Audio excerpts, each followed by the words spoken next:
This podcast is protected under the laws of the United States and other countries. Unauthorized duplication, distribution, or exhibition may result in civil liability, criminal prosecution, and the wrath of the tall man. Boy! Hey, let's talk about you, the ID10T community events at ID10T.com, like Russ Stevens, a.k.a. Cool Movies Darth, who has started a podcast called 90 for Chill, which Russ says is dedicated to movies with a runtime between 74 and 99 minutes, the time frame that I feel is ideal. Russ, I could not agree with you more. That is a fantastic idea. Russ goes on to say there are times you need a cinematic fix but don't have time for the latest Scorsese masterpiece or offering from a comic book universe. There's also times when you need a conclusion to prevent a binge costing you a whole night. My guests and I try to follow these guidelines as we chat up features that are definitely worth your time and are beyond easy to make time for. 90 for Chill, the podcast, can be found on all major podcast platforms at 90forchill.com, and that's spelling out 90, Ninety, 4 chill. So there you go. Thank you so much for sharing, Russ. Really great idea for a podcast. Events at ID10T.com for everyone else.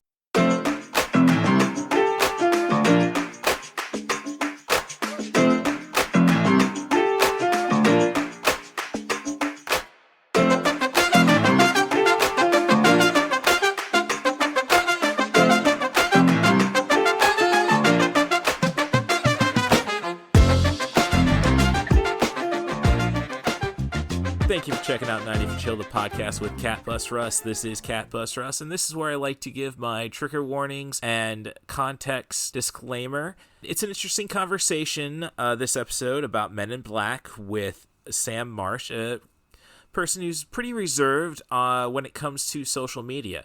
At least this shows that Mastodon works. That's where I found this gentleman, and I think you can just tell there's going to be a generational gap in things. I might suggest things that he's not really catching up on or might not be comfortable talking about. The original idea was to discuss Porco Rosso and, of course, gender dynamic, I guess, of a cursed Italian pig who flies airplanes and is a lady person. That's just going to be the vibe. I know he was very much about, let's go and edit this stuff, chop it down, and I'll just be up front. I'm really only looking to keep this PG-13. There's going to be some dead air as I'm looking for stuff, but, hopefully next time, it just tells a person to keep talking. That's the key to podcasting. Just keep chattering, and I think you're going to have a slice of fried gold, as Sean would say from Shaun of the Dead. Little Hand says it's time to rock and roll. Bring the noise. You don't know everything about me.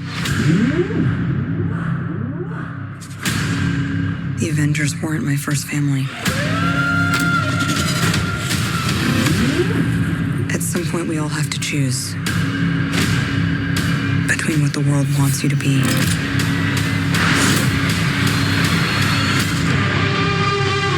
and who you are. Last week I said it's going to be MCU next Tuesday. Well, it's next Tuesday, and I just concluded watching Black Widow, the Scarlett Johansson-led Marvel MCU feature to kind of kick off the fourth phase, which I honestly kind of dug the darker tone. Not as much room for jokes, and I think that benefits this one-off movie. And the action is as solid as you can expect for a Marvel feature. So we're not quite to the Wick type stage yet, but I think we'll get there, hopefully. Think about the hallway fight, say, from Daredevil. So it's in there. We just have to pull that out. The characters are all fun. I did like Ray Winstone as your antagonist. David Harbour gets to play the goofy dad, which is pretty much, I think, is what was wrong with Hellboy, I guess. No paternal instincts. I mean, I guess the CG is a little heavy by the end, but hey, this was essentially shot during the pandemic, so I can't really hate on that too much. That is the beauty of creating the final set piece, I suppose, is something that's totally impossible in reality, so we definitely get to suspend our disbelief on that. Not to say that I don't think castles in the sky are impossible, but let's not say they are, because we don't need them addressing another Studio Ghibli feature. That was weird. I was on the plane to London, and I see that they did a Whisper of the Heart remake, live action wise. And it's like, no, I don't even want to think about a CG Baron at this point. I'll deal with Earwig, thanks.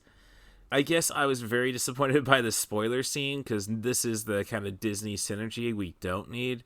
Basically, it was like, oh, and get ready to watch Hawkeye. It's like, well, I don't know if we really needed to wait 10 minutes of credits to see that.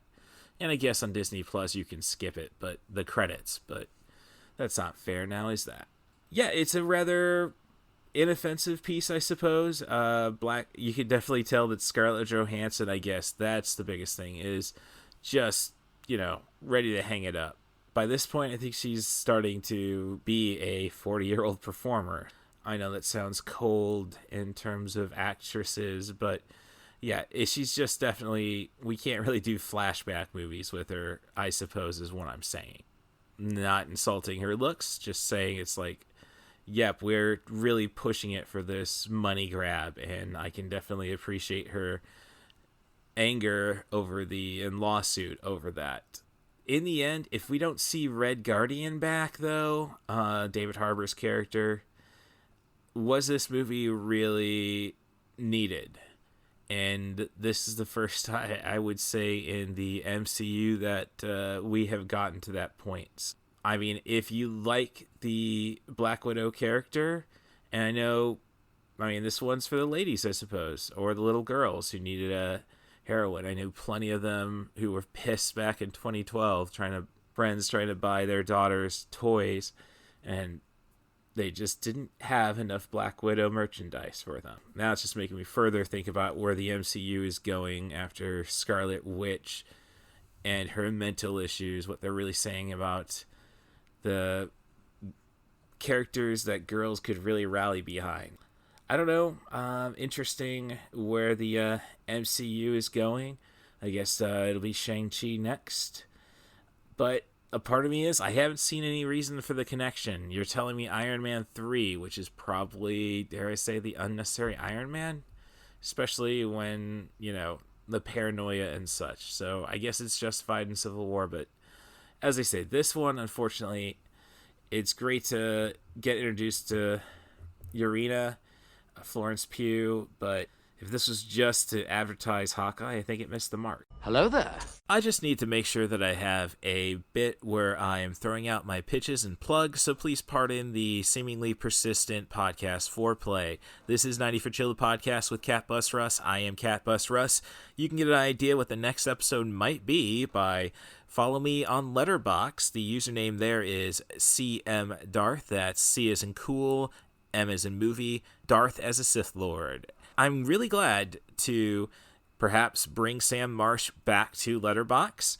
More importantly, that he brought up Men in Black as the movie, because this is a film that came when I was just really realizing that movies were just getting way too long. In 93, you had an extra 30 minutes on Jurassic Park that could have been cut.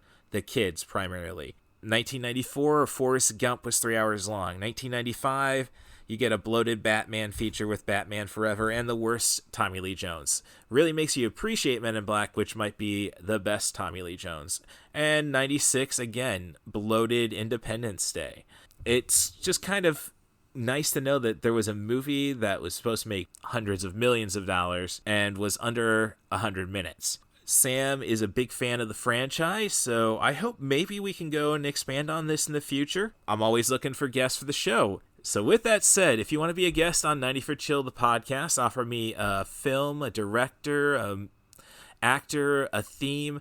Just try to focus on sub 100 minute material, but I can make any feature work if you're willing to do as much work as I am, at least when it comes to binge watching. No one's done it yet, but you can send me an email at rusthebus07@gmail.com. That's RUSSTHEBUS07@gmail.com. Or communicate with me on Twitter at CatBusRuss, or find me on Mastodon. It is a thing. This podcast proves it. My username there is @RussStevens @mastodon.social. Please rate and subscribe on your favorite podcast apps. Give me those 5-star reviews. I'm an Apple fan myself. I will reciprocate. The username is @TheScoopStaley. And be as honest as you like in the review. I'm just looking for those 5 stars to change the algorithm. And otherwise, I think all I have to do is thank Stacia Marie Harden for taking, just keeping an eye on me, keeping me out of trouble. And I hope she's doing the same to everybody else she touched in her life. And I hope she's squeezing the ever-living, or I should say undead, poop out of Skimbleshanks, the most cuddly kitty I've ever encountered. So enjoy the show, and thanks for coming to 90 for Chill, the podcast. Coming July 4th. We'll take it from here. We are the best-kept secret in the universe. Our mission is to monitor extraterrestrial activity on Earth. Step away from your busted-ass vehicle and put your hands on your head. Tommy Lee Jones. What I can't understand is why you gotta come down here bringing all this ruckus. Will Smith. You doing fine, Ace? Men in Black. You know what the difference is between you and me? I make this look good. You may now return to your nachos. All right, so Boomer Siri says we're working. So this is 90 for Chill, the podcast with Cat Bus Russ. And today my guest is, well, I know Sam is part of the name. I didn't know. I see it as your username is SMarshian or SMarshian. Yeah, I can just give my full name, Sam Marsh, and the username I use these days is SMarshian. That's what I presumed. Yeah. So weirdly appropriate. I didn't think about that, but it's weirdly appropriate given that we're talking about Men in Black. Oh, it's all aliens and stuff, and it's Martian with an S in front of it. So yeah. That's as I say, that's how I kind of like. Well, it's got to be Sam Marsh. I just so that's so as we were just discussing getting the recording all set up, you've taken at least one class in college about movies, and a decade ago, but yeah. Oh no, geez, I don't even want to think about it. Oh gosh. Yeah. Oh, probably 15 years or so. Well, no, 14, but no, was really liked by the mass communication director. Like, oh, you should be the Illinois Central College film critic. So, oh, nice. Yeah. So I could at least, stop, watch a movie, but 90 for Chill, we just usually BS. As I say, I got loads of notes, just observations, and go from there. Sometimes we get insight. Sometimes it's just, drunken ramblings. It's a podcast. It's conversation. Yeah. Right. Precisely. So, just curious, where are we based out of? I'm out of Champaign, Urbana, Illinois. So University of Illinois, basically. Okay. I'm in around Dallas, Texas. Okay. So good. Central time zone. All lines up. Yeah. Great. All right. Because like I had, so this is the first podcast that proves that there is actual stuff happening on Mastodon, I guess. The first time Yeah. So, I haven't been on there too much. I've been kind of in and out. So I'm glad we got connected on Discord. So I pay more attention to that. But yeah, Mastodon is interesting. I definitely had grown sour Twitter even before Musk took over there. Not that we need to get too into that. Yeah. I'm just not going to jump on Thread, I think is the Zuckerberg equivalent. Yeah, no. And I hear it's a great platform, sadly. But yeah, I still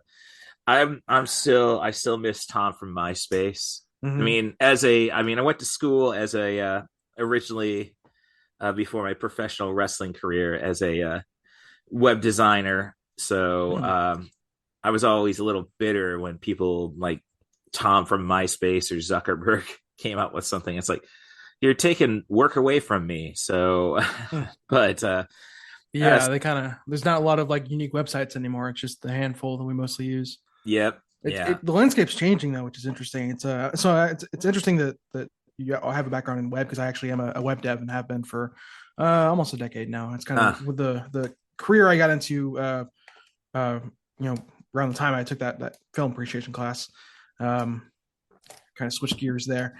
But yeah, no, the landscape is changing. I'm curious to see how it goes. Obviously, Threads is popping up. Reddit's kind of fizzling a little bit. I don't know if that's gonna die. I'm kind of wanting something new. We'll see. Yeah, most definitely. So my web design certificate is like 21 years old now, so it's kind of like things have changed. Yes. Oh, like in the couple of years after I got my certificate, it's like it was basically very much like keep everything short and concise. Websites are brochures. They're not. Not everybody has high speed internet, and then 2 years later, everybody has high speed internet. So Yeah. that's my story there. But as I said, I was basically doing that just so my parents would pay for my pro wrestling career. But Oh, sure. So you actually wrestled? yeah, from trained under Danny Daniels, trainer of Seth Rollins and aka Tyler Black, I mean, he's the current world heavyweight champion in WWE. Okay. So I have a 6-man tag team victory over him back in the day. Interesting. So yeah, That's I'm not too into wrestling myself, but I see it here and there and admire it from afar. I suppose it's an interesting world, kind of unique, kind of fiction, right? It's fake but not, because they're real athletes and all that. Yeah. So, yeah. Oh yeah. Yeah, real athletes. My problem was always like, okay, not necessarily real tough guys. So, hey, if that saying that gets me booked somewhere because somebody takes offense, cool. It's all part of the game. Yep, I always carry a trunk full of a suitcase full of tights in my car, regardless. I haven't full of okay. Oh, you got to have at least a week's worth of gear. Sure. So, or weekends, I should say. But things can get messy in the ring. Yep. All right. So, but I mean, talking about just trying to transition, I should say, not talking about that's a load of bollocks. We got off topic a little bit. Oh yeah. Well, no, it's just like because I was figured, okay, well, he doesn't really have much on this platform. He doesn't have this much on this platform. Hey, I'll credit to you. I mean, a lot of people just don't want to get into social media, and I'm not really around. Yeah, so just needed to get to know you a little bit there.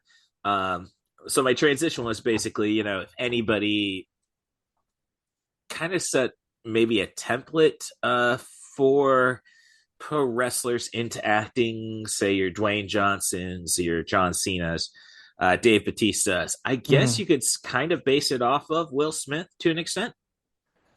What makes you say that? Well, I say that because when I go and watch a Will Smith movie, I basically want Will Smith to be just an offshoot of the Fresh Prince, dare I say. So, and this is definitely a movie where it's just Will Smith being Will Smith, essentially. Sure. And I would go back to I know Suicide Squad. Let's not mess up the James Gunn The Suicide Squad. Yeah. Confusing. Right. I liked it. Not saying it's a good movie by any stretch of the imagination. The first one? Right. With Will Smith, yeah. Yeah.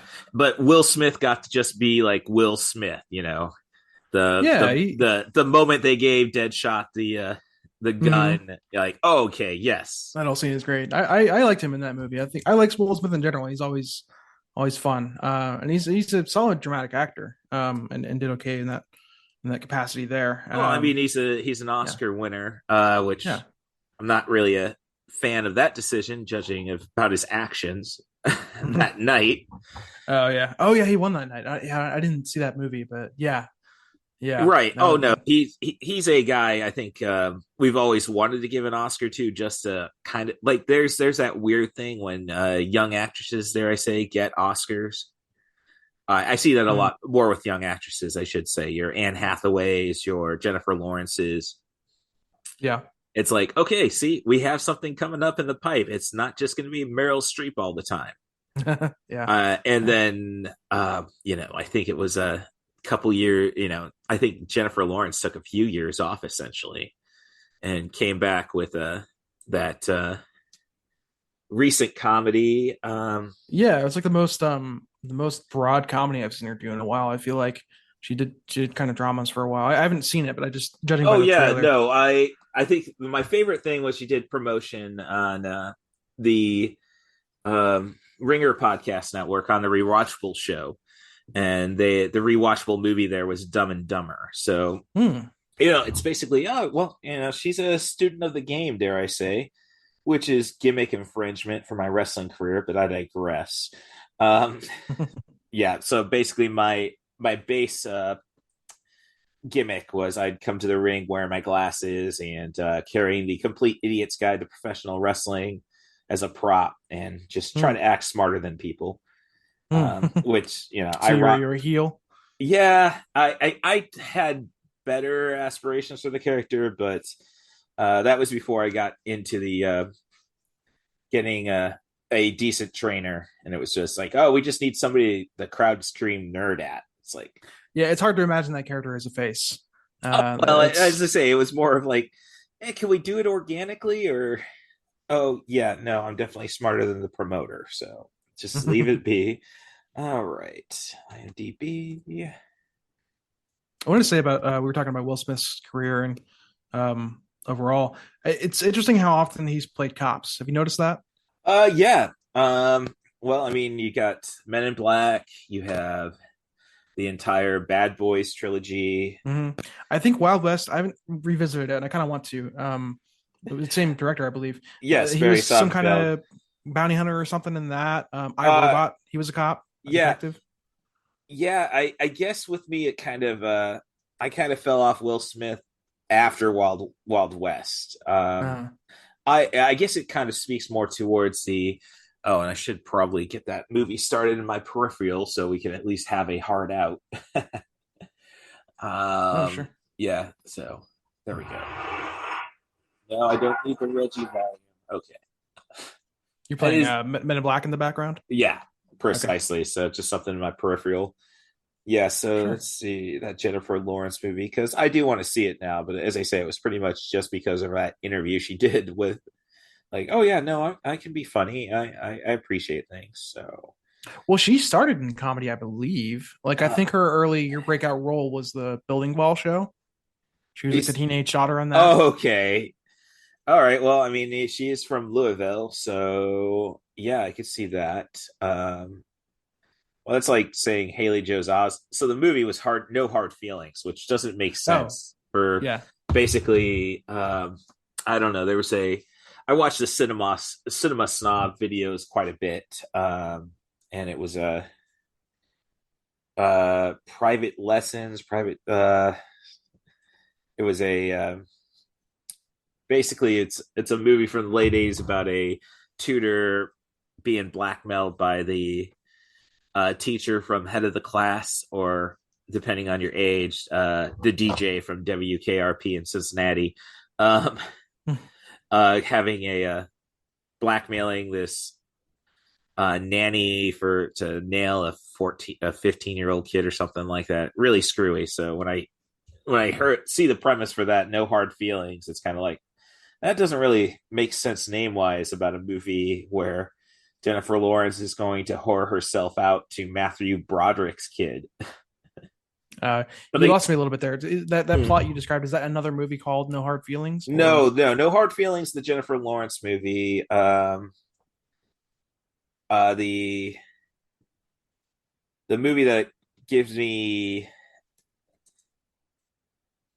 Private Lessons is the name of this old 1981 movie, which I think has a lot of influence on that. I mean, we're definitely making the characters in the 2023 movie everybody of age, especially now. We can't have old school scenarios with Luke Wilson accidentally nailing a senior in high school. Nowadays. I mean, I don't know. Again, my professional wrestling, like, dude, it's a weird industry, man. Oh yeah, but there was kind of but there's been I've gotten myself in some social media issues, like defending a wrestler who at least slept with a 16-year-old in a place where in Britain where 16 is the consensual age, and it's just all an argument of like, well, that's still not cool. Gross. Still kind of but oh gosh, I could get myself totally blackballed in the industry if I went into everything I knew. It's bad optics to jump to their but I'm just saying it's like, but we've done 30 years of movies where oops, did not know that age. So, and I have not watched Allen versus Farrow, but I have just before that documentary came out, before Me Too, I was just a very big fan of his stuff. So, Of whose stuff you're losing me a little bit? Are you looking down a list that I missed? no, I was just I was just stating that I was a Woody Allen fan, and I still haven't done enough research to say if that guy should be working or not. So Yeah, I was never a huge fan of his, and I just haven't really gotten into it myself because that's a tricky kind of thing to grapple with. Anytime a creator gets in trouble, it's like, well, you throw out the baby with the bathwater. It's like, yeah, they were shitheads and did something terrible, but maybe they also made some good art. It's rough. Oh no, it's the classic film school teach. Okay, we're gonna have to watch clips from the Triumph of Wills or whatever Lenny Riefenstahl movies from the 30s and 40s. She was the top propagandist film director in Germany, and she had an eye. It's kind of like people like, yes, don't watch Birth of a Nation for its subject matter, watch it for the direction. Yeah, as long as you put things in context, in the right context, you can kind of consume even directly problematic things with a critical eye and get something out of it, right? Right. Exactly. Yeah. But I don't know. I've heard a lot of podcasts recently where it's like, oh, I just can't watch Blazing Saddles. It's like, if you can't watch Blazing Saddles, you don't understand what satire is. Yeah, that stuff is interesting. I think there's that, and even more recent example. I don't think people have quite turned on yet, at least, as Tropic Thunder. Oh no, they're. I have heard a podcast or two saying, "Oh, you could not." There was no reason to have Robert Downey Jr. in blackface. It's like, yeah, no, there was no reason in practical terms, but that's the entire point. Yeah, they're making a point, and I don't want to relitigate that too much. It's definitely been discussed to death. Yeah, but it's another example of that kind of thing where it's like, yeah, taken at face value, it looks messed up, but there really is more to it than that. There's a little more depth to it, right? I don't know. I don't know. Stuff. Yeah, when I took my lit course, second time I went through JUCO, so it was with my best friend, and where we got around to A Modest Proposal by Jonathan Swift, which is good. Satirical, I think it was Eating Babies or something. Was that what it was? Irish Babies. Irish Babies. Oh, okay, yeah, that's fine. Right.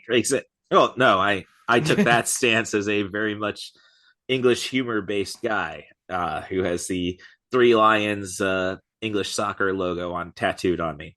So, but no, me and my best friend were eating it up, like, come on, this is too ridiculous and everybody else being offended. But I was in Peoria, Illinois at the time, and there's a reason why that is one of the premier test markets. It's like, yeah, that is definitely what America is. Oh, middle America. Yeah. So yeah. So there. All right. So tried the Will Smith transition. I just better get to the movie. So sometimes you just got to make a hard cut. Yeah, I know. So, talking about cops in this, though, it's like, did Tommy Lee Jones have to shoot Mikey? Yeah, I think so. I don't know. I mean, we don't know if he was going to kill. It could have been a hostage situation. It sure looked like that could have been bearing fangs. Well, you got to. A hostage is easier to handle when they're scared shitless. So, but yeah. Honestly, though, it's like I have not really paid attention to this movie since I'd say 1997. I would say, especially around that time in cinema, like it was always about like one blockbuster movie a summer, essentially. And that's not necessarily true in 1997 because you had the Lost World Jurassic Park, which was a real letdown. But we had Men in Black to look forward to, Ghostbusters with aliens essentially. And more or less. and of course Will Smith is hot off Independence Day. Oh, was he? Okay. Well, that was a year prior was Independence Day. I don't have the best mind for timelines, but that makes Oh, sense. yeah. So but I guess, I would say like you go back, there was a drop off in the 80s, I'd say after Back to the Future 1985. I can't think of the big movie of 86 or 87. Who Framed Roger Rabbit in 88, Batman 89, 90, I guess it was supposed to be Dick Tracy. 91. Oh, okay. Yeah. Well, yeah. The Dick Tracy movie is very interesting. I enjoy it a lot, but I mean, there's a lot to unpack there.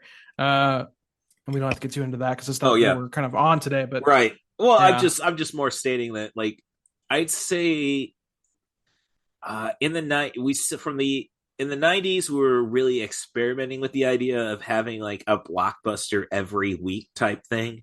Mm-hmm. Like as I say, you had Jurassic World, and then I can't think of anything up until Men in Black. And then 98 it was supposed to be Godzilla 98, which obviously fizzled out. And then 99 it was Phantom Menace. So, and then I think like it's just an interesting view on cinema when you have a fall off like that. Like I can't think of the grand 2000 movie. I think most people would say Gladiator, but yeah, you're much more zoomed out than I was kind of coming into this with. I definitely went kind of scene by scene in Men in Black itself. Okay, considering the content, which is fine. It's certainly interesting subject, but I just that gives me a good place to go then. So I can rewind a little bit and talk about the scene with Mikey, and just before that, I thought that was I was more joking around about. I guess I'm watching right now the scene where Will Smith is chasing down the alien, which I think American cephalopoid. Yes, I think American Ninja Warrior and just the rise of parkour kind of ruined.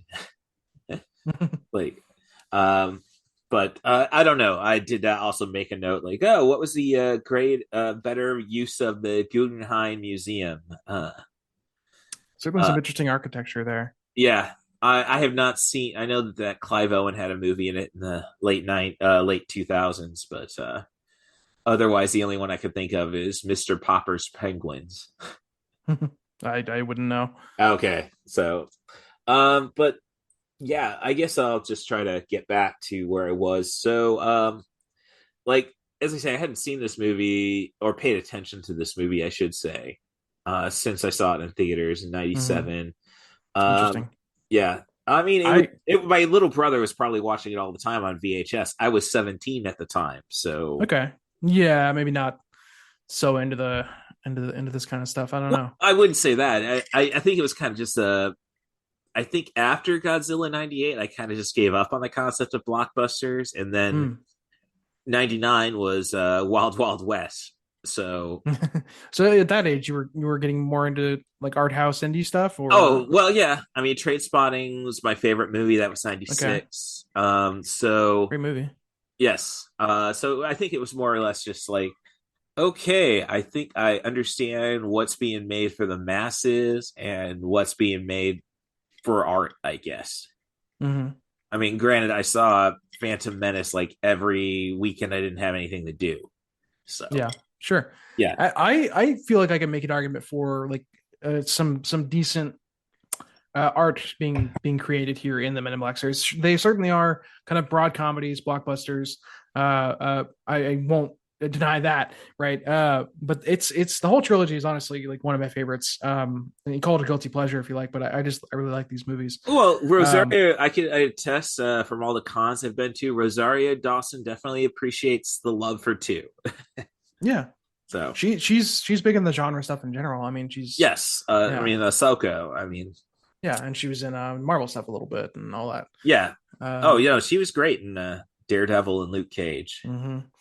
But no, I wanted to just rewinding back to that first scene a little bit. There was something I noticed, and at least in this watch, and I think maybe before, was there's kind of this ethos that pops up here and there throughout the movie, which is it starts off with a bus full of immigrants coming into like Texas or something, coming from Mexico. Mm-hmm. And they get stopped by INS and they're shaking them down and they pull them out of the van. And then Kay and his partner D show up. And Kay doesn't give a shit about the immigrants. They're like, he's talking to them in Spanish, just chit-chatting, trying to find the guy they're really looking for. But he doesn't care about that. He's indifferent to like the everyday people, and he's looking for the actual threat. Right. And that's just going to make a note. That's like the first time we get crazy. The only time in the movie we really get crazy Tommy Lee Jones. If you go back to Under Siege, which was pretty evenly paced, and then of course his last big movie people knew about would probably have been Batman Forever, where he is just totally off the wall, right? So but the Spanish, like when he's just broken down that Mikey doesn't speak the language, more joyful delivery, even though it's it's a facade, but he's still I see what you're saying. And you get a little more lighthearted Tommy Lee Jones later in the movie when he's like singing along to Elvis.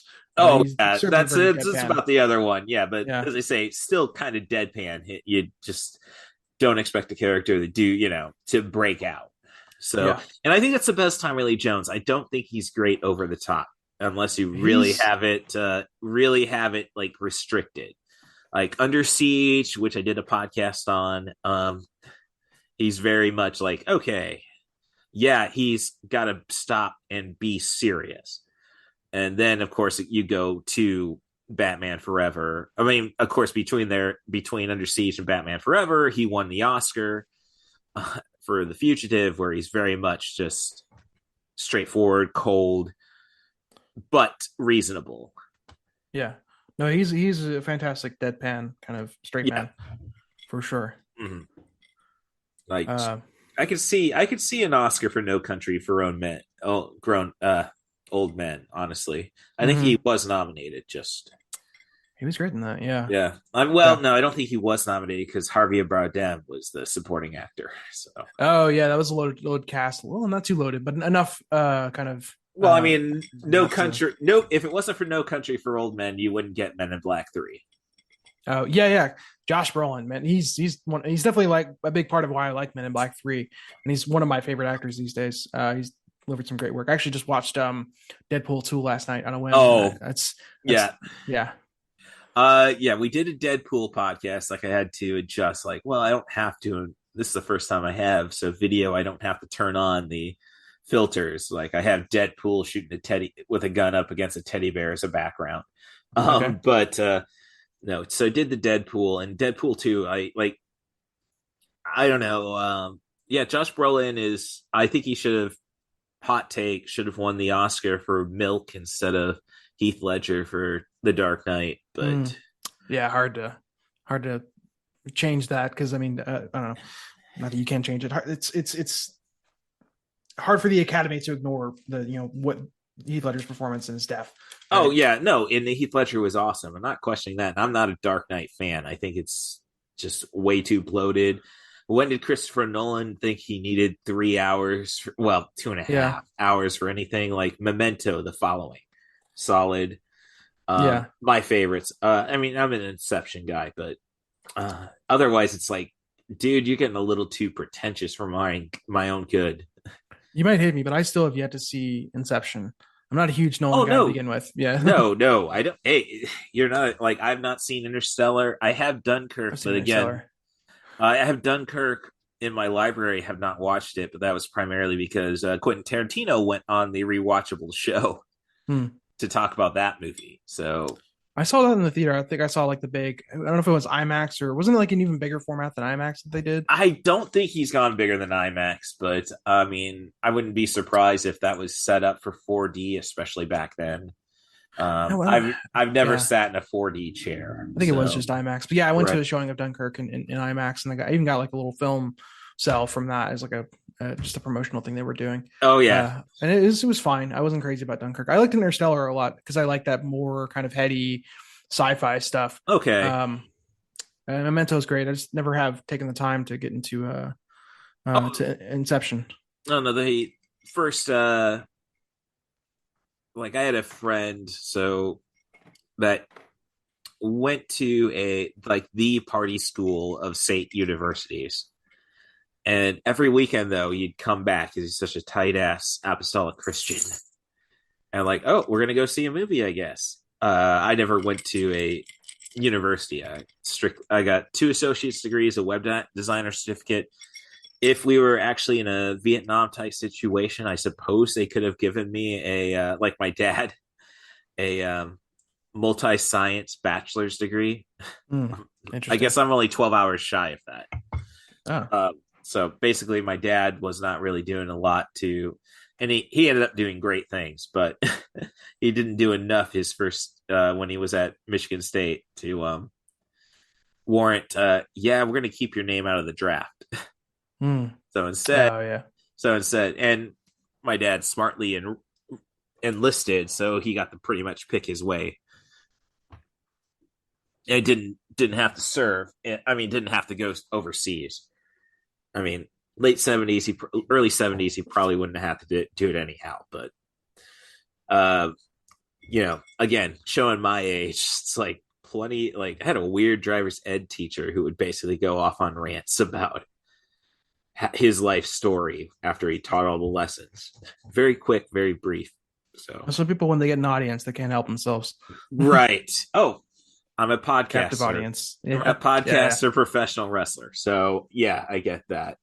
But like we got a lot of catching up to do. I'm at the point where Jeeves just got his head blown off, which is a brilliant scene just because if you watch closely, his lazy eye switches like the way it's kind of moving between him, J and K is great. Yeah, and the visual, like I will say this, visual effects are great. Still hold up really well. So one person to credit on that, and there's a whole team, obviously, but Rick Baker is one of the main guys. Yeah, you had Rick Baker and Stan Winston at that point.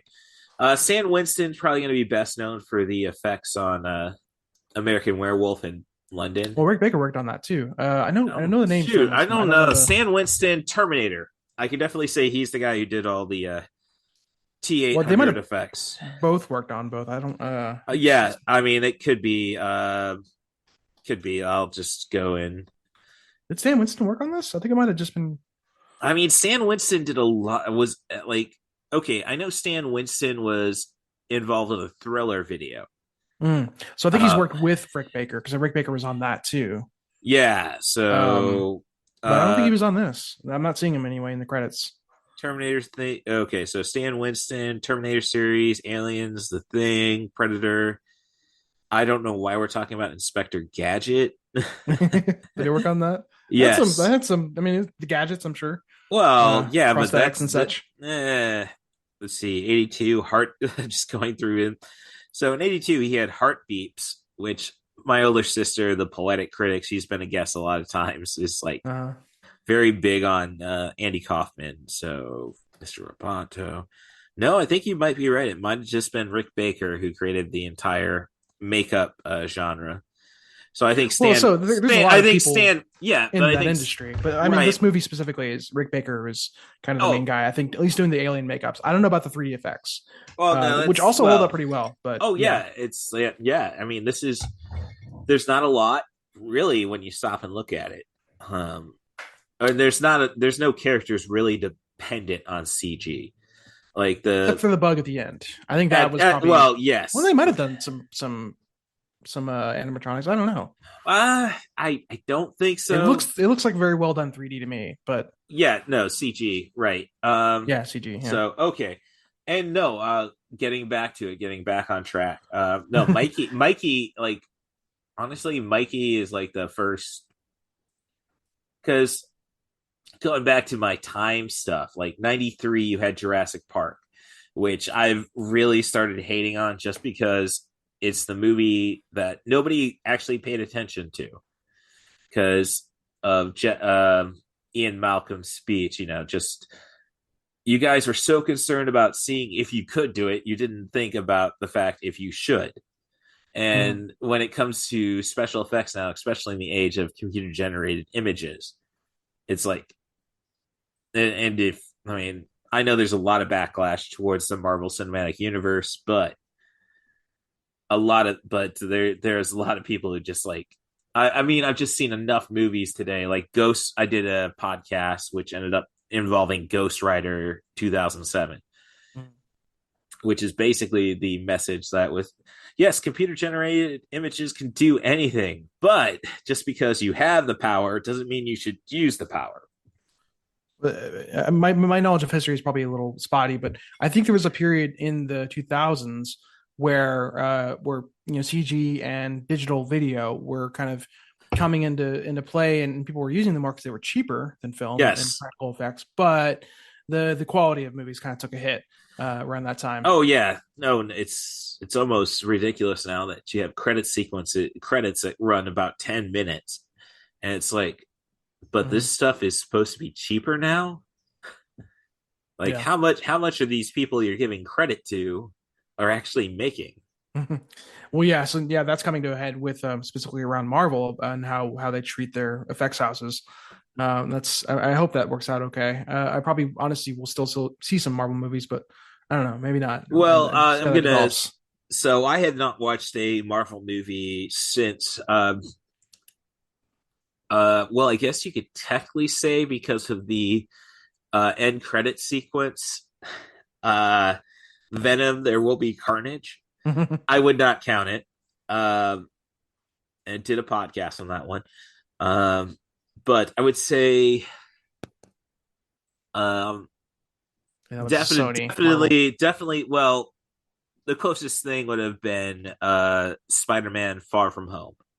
Okay. And I wasn't really impressed, but I'm not a big Jake Gyllenhaal guy. Maggie, I'll watch all day, but Jake, not so much. Like, I thought he was good in that one. I didn't. I think it was a kind of like he was. No, I think it was very much anybody could have played that role. Yeah. Like, I think Ryan Gosling could have probably. Well, I think Ryan Gosling could have probably even been a little heavier in it, give it a little more gravitas. But I didn't really care for Far From Home, and then when I hear people talk about No Way Home and everything's reset, that Sony could do their own Spider-Man series, and it's like, yeah, I don't want that. Yeah, I don't know if they're doing that great. Morbius was a dumpster fire, and Craven doesn't look much better. Well, I'm a fan of the actor Aaron Taylor Johnson, I think it is. Oh, I like him. And I don't mean to talk too much about it because it's not out yet, but it's just I hated Morbius, and I'm looking at Craven trailers and I'm like, this doesn't look that different. Well, I mean, and I liked Venom, but that's solely because of Tom Hardy just going for it. I mean, yeah, the first Venom was a lot of fun for that reason. Well, but I'm just not a good movie, but a lot of fun, I would say. And sometimes that's all you need. No, that's true. No, that is primarily the problem with cinema today. It's like, if it's just fun. Sometimes you just need a good time at the movies. But talking about Marvel, and I got my notes up, thankfully. A bit of trivia. This Men in Black was a Marvel comic. That's where I was going with that. Yeah. It's kind of like, so is Sony going to incorporate... This could save the franchise if Sony would just incorporate Men in Black into the Spider-Verse. Yeah, do they send Agent J after Venom or the symbiotes? Because they are aliens. True, but you also have... and I have not seen it. I mean... That would be silly. Men in Black International. You still got... I don't care for that one.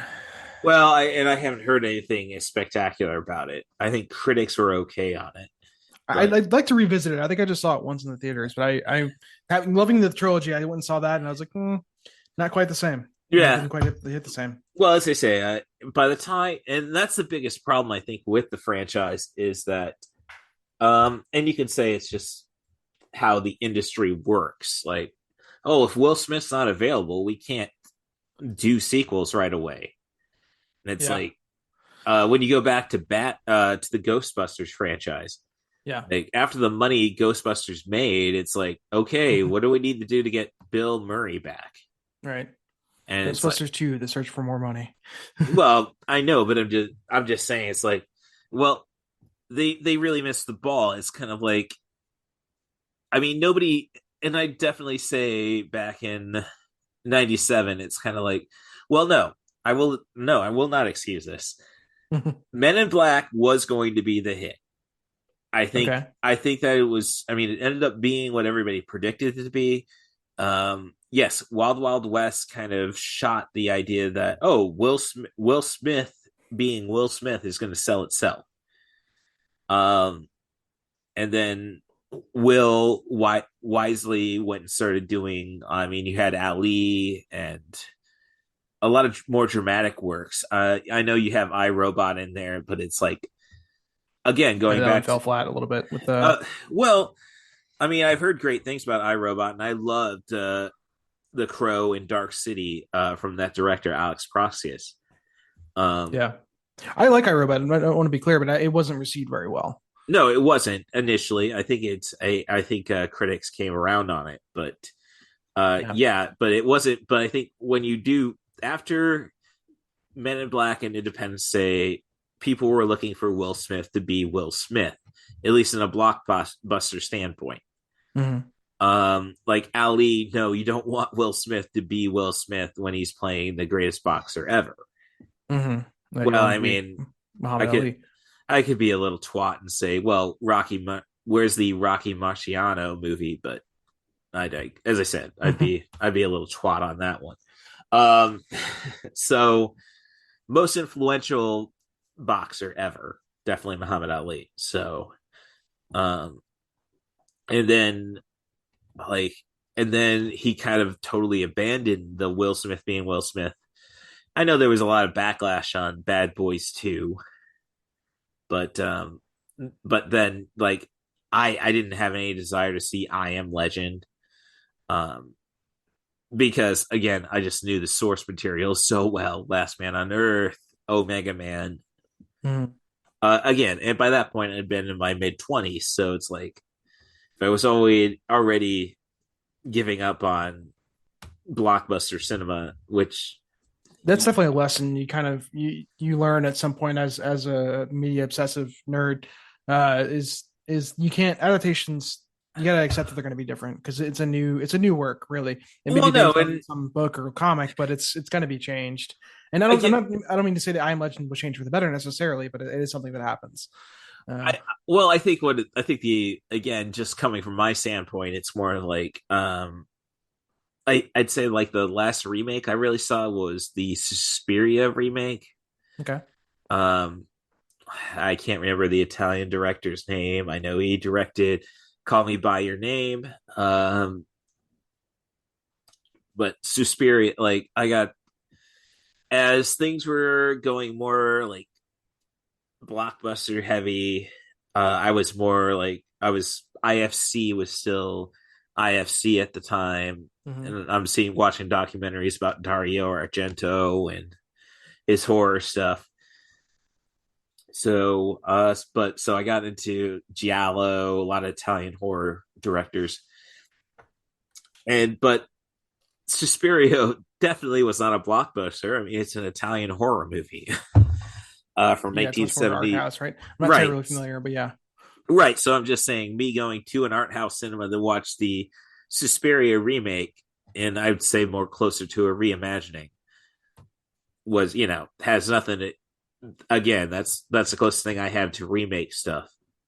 I guess I did say I did see Charlie and the Chocolate Factory, which that was a weird kind of I mean, it's just very weird that so many generations, as they say, I'm Gen X, and so obviously I'm like, that was made during my generation.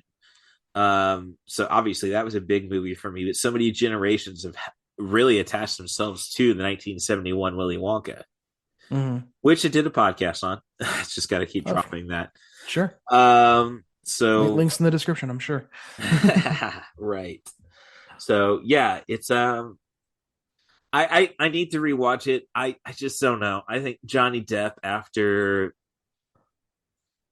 I would say after Pirates of the Caribbean, like he was a very sophisticated character actor up until then, and then everybody's just expecting Johnny Depp to be something weird, and it's like, which definitely plays into the Tim Burton, Alice in Wonderland, Dark Shadows.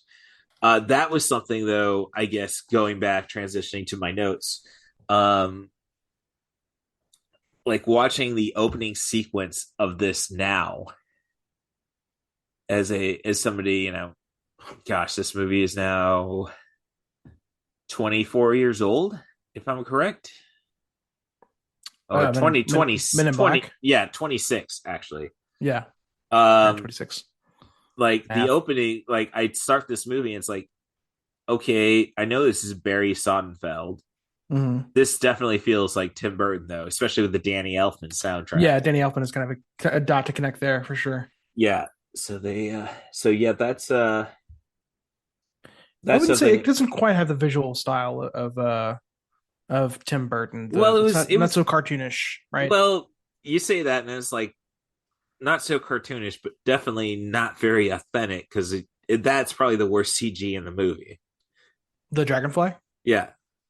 Yeah, I guess it's probably aged the least well. How do you say that? Yeah, no, it's well, and we're thinking 1997 again. It's like I think this was the year of Alien Resurrection, and I'm a big fan of that, but I'm just a fan of the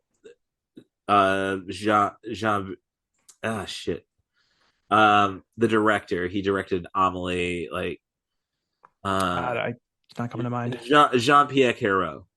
Okay. Like he did a great movie called Delicatessen, and then he strong foreign director we can probably manipulate, do a Joss Whedon script. Let's give him Alien Resurrection. And and then honestly I saw that movie first, City of Lost Children, but then my best friend at the time like showed me City of Lost Children, and I'm watching this like, this is the same guy who did Alien Resurrection. I can just tell from it. And the big thing was Ron Perlman is like every foreign director's best friend. Interesting. Well, I mean, I know he's buddies with GDT for Hellboy. Like they go along. Oh well, yeah. But if you go all the way back to Kronos, from Guillermo del Toro's debut feature, he has Ron Perlman in it, and like I was at a panel fan expo, I think last year, 2022. Tish. This pandemic really screws up your timelines. Yeah, kind of melted it all together. Yeah. And he was talking about working for GDT back at his first movie, and it's like Guillermo basically knew you can't do a Spanish accent and you can't speak the language fluidly, so I will figure a way to make it work.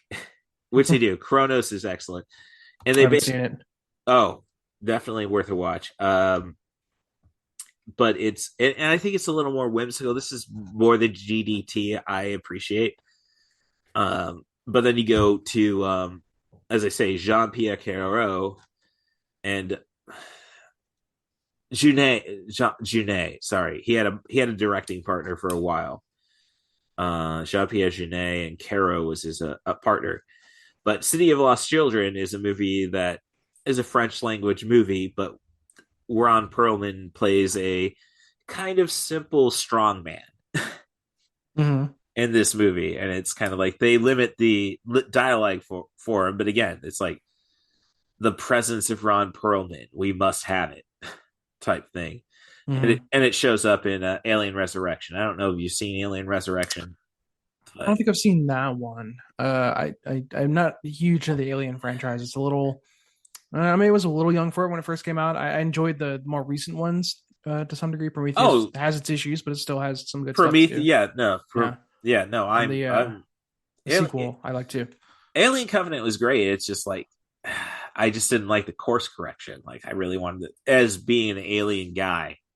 Yeah, I want to see the development of it. So it's a messy franchise, but there's some interesting stuff in there. Yeah. And certainly the effects are great. Yes. All right. So, okay. So let's see. Circling back to effects in Men in Black. Yeah. You're saying even like the Dragonfly, and it's I would agree that it's the worst thing, but I would not fixate on that as an example of the effects in Men in Black for sure. Oh no. And God's no, I've seen a lot worse. Oh yeah. So, but thinking about the cop elements, it's kind of like, again, this is more, and I've just recently listened to a podcast, Unspooled. Mm-hmm. Paul Scheer, the comedian, is one of the hosts on it. Yeah, and they were doing Hot Fuzz. Actually, I just rewatched that last night. That's funny. Yes. But they were going on about how weird it was for Britain, because Britain doesn't make a lot of cop movies.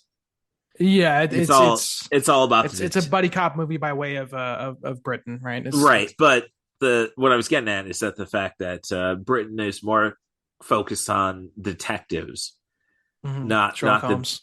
Not the beat cop guys, right? While you have this scene where Will Smith is chasing the cephaloid, and it's like, oh, I am NYPD, knock your punk ass down. You're right. Yeah. Thank you for saying it, nailing it right, because I was trying to write it in my notes. Like, no, that's NYPDA. Oh, there's a hyphen. Punk ass, yeah. No, I remember that line well, because I actually watched it twice before we got on here, just because I had the time and I like the movie. Just to connect as many dots as possible. I mean, Hot Fuzz is blatantly kind of inspired by Bad Boys 2 and Point Break and those kind of cop movies. Yeah. No, that was, again, like the entire point of the farce, which kind of brings me back to a note I had, my next note about Barry Sonnenfeld, is like, he does seem to really favor farcical stuff. Mm-hmm. I think his most non-farcical thing is probably Get Shorty, which is I loved, but yeah, it's I haven't seen that one. Yeah, he did like the Addams Family movies. Yeah, trilogy. Right. At Addams Family, the first one is definitely flawed. The second one, he nails it. I need to check out Get Shorty. Sorry, I was just saving that off to get into later. Yeah. Oh no, I got my PC like Barry Sonnenfeld. Yeah, so he did Addams Family, the Men in Black trilogy, Wild Wild West, right? The Tick series. Yeah, well, The Tick was the primary one I was looking at. Then you had and then of course he has a lot of misses. RV with Robin Williams, and I've heard good things about Pushing Daisies. I think he just directed a couple of episodes of these series. Oh yeah, The Tick might have just been the pilot or something. I think maybe he had. Come on, IMDb work. Oh, that's right. He did apparently 10 episodes of the Series of Unfortunate Events, the Netflix series. Oh yeah, which is something I've been meaning to get to, and I gotta talk to the Poetic Critic about, just because she's big Jim Carrey guy, so it'd be interesting to get her opinion upon the original Series of Unfortunate Events movie. Oh, he did the Beverly Hills Cop TV movie. Oh, interesting. Yeah. So, and Pushing Daisies. Yeah, it's just very, it's just kind of weird that it, like, I think this was his first. Yeah, well, no, the Addams Family was. So I mean, he's a great farce director. So it's kind of a. Again, I've not seen Men in Black 2 from beginning to end, and I haven't seen 3. So I'm not a. I guess I was. This again goes back to me saying that they really I know how it is. Like, is Will Smith available? No. Well, then we're not making a movie till a sequel till 2002. And it's like, and it goes back to how Hollywood worked. It's like basically like, well, we don't know if Men in Black is going to be a success, so we can't plan a franchise around it. Mm-hmm. Well, there's a little bit of sequel bait at the end where Kay retires and L kind of gets hired on. Oh yeah, kind of abandon that in 2. Right, I was about to say, just like we should have had another movie 3 years later at best with L. Give her a decent Linda Fiorentino. Oh yeah, Linda Fiorentino. I mean, I watched this movie before I obviously saw The Last Seduction. It's like, oh gosh, give her justice. She's an interesting presence in that era of cinema because she quit acting a few years later after this. It was this and Dogma and some other stuff, and then she didn't really do much. I didn't know she. Well, I think she might still be working, but yeah, definitely. I mean, Last Seduction, I had a lot of fun with just because my dad's family is from Buffalo, and that's where our con artist escapes to from New York City. Even like so obsessed though with the concept of the big city, her name is actually an acronym for New York City. Not an acronym. What is it when you mix the letters up? Anagram. Thank you. Yeah, I knew it was an A word. Yeah, no, Last Seduction was really solid. As I say, I'm not familiar with that one at all. Oh, that was one of those classic Oscar screw ups. It's like, well, the movie got snubbed. The movie got released to Showtime first. Okay. So they said, nope. It's kind of like Hoop Dreams being a PBS documentary. Yeah, all the technical. I mean, the awards stuff in general is kind of bullshit, but also you do like to see the stuff you like get validated. It's well, it goes back to the Ringer Rewatchables podcast. Like they basically say, because I recently, like my most recent episode with the guest was about Sam Elliott movies officially. It really just became our excuse to talk about Tombstone by the end. You have to check out and do a double feature with Wyatt Earp, right? Oh no, what we did was called the marathon. It was basically like, okay, we're gonna pick my guest Andrew TD at Couchman Bakes, great TikTok presence. Not watched his stand-up set, and he's local. I've only ran into him though as I'm checking him out at the liquor store I work at. But no, we did a shoot. So talking about Sam Elliott, Tombstone. Yes, you're right. No, I lost track. Shit. Sorry, I definitely kind of tried to break off and do another tangent from that. Oh no, so let's go on your tangent though, because it sounds like you had a better idea. Well, no, because my tangent was that's another one I've been meaning to see. As Tombstone, I know it has some relationship with Wyatt Earp, right? It's like the same. No, it's so there were two movies pretty much being made at the same time: the sophisticated Wyatt Earp biopic with Kevin Costner and the Western that Kurt Russell. Mm-hmm. I got plenty of Ken Russell movies to suggest. Kurt Russell, yeah, he's got a good career. Yeah, no, I screwed up first by saying Ken Russell, and it's like Ken Russell, director of Tommy, Altered States, really loved this weird Scottish themed movie called The Lair of the White Worm with early Hugh Grant. We're talking 88 and Peter Capaldi. I think he was the 12th Doctor. My older sister would probably be angry that he was. To think about it. Yes, Matt Smith and Peter Capaldi. Yeah, so right. So I don't know. You still have your tangent though. As I'll say, okay, wider. Well, we can. I forget how we got there. Yeah. So we can circle back to the movie itself. Okay, I know it was by way of Linda Fiorentino. Okay. I was just saying it's interesting that she was like in a couple of big-ish movies around this time, and then kind of quit shortly after. Yeah. Well, I mean, Dogma was sadly a bomb.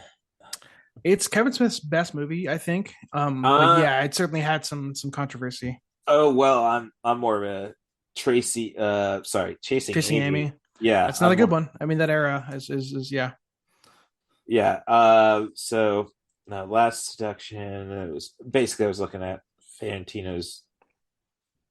We can maybe circle back to Men in Black, and I mean, it seems like you kind of wanted to go scene by scene a little bit, or well, I do my. Oh, she was an After Hours. Damn, I really need to. That's a Scorsese movie, which a lot of people hold in really high regard. So, yeah, last movie she worked on was Once More with Feeling. Yeah, 2009. Made for video. Damn, I did not know that. And no, she only has like 30 credits on IMDb. Well, but I'm just looking at it. It's like, okay, she had 2 credits in 2000, 3 credits in 2000, 2002, and then yeah. No, I thought, but yeah. So going, all right, notes. So, I mean, we talked about the intro sequence, following the dragonfly and into the immigrant van.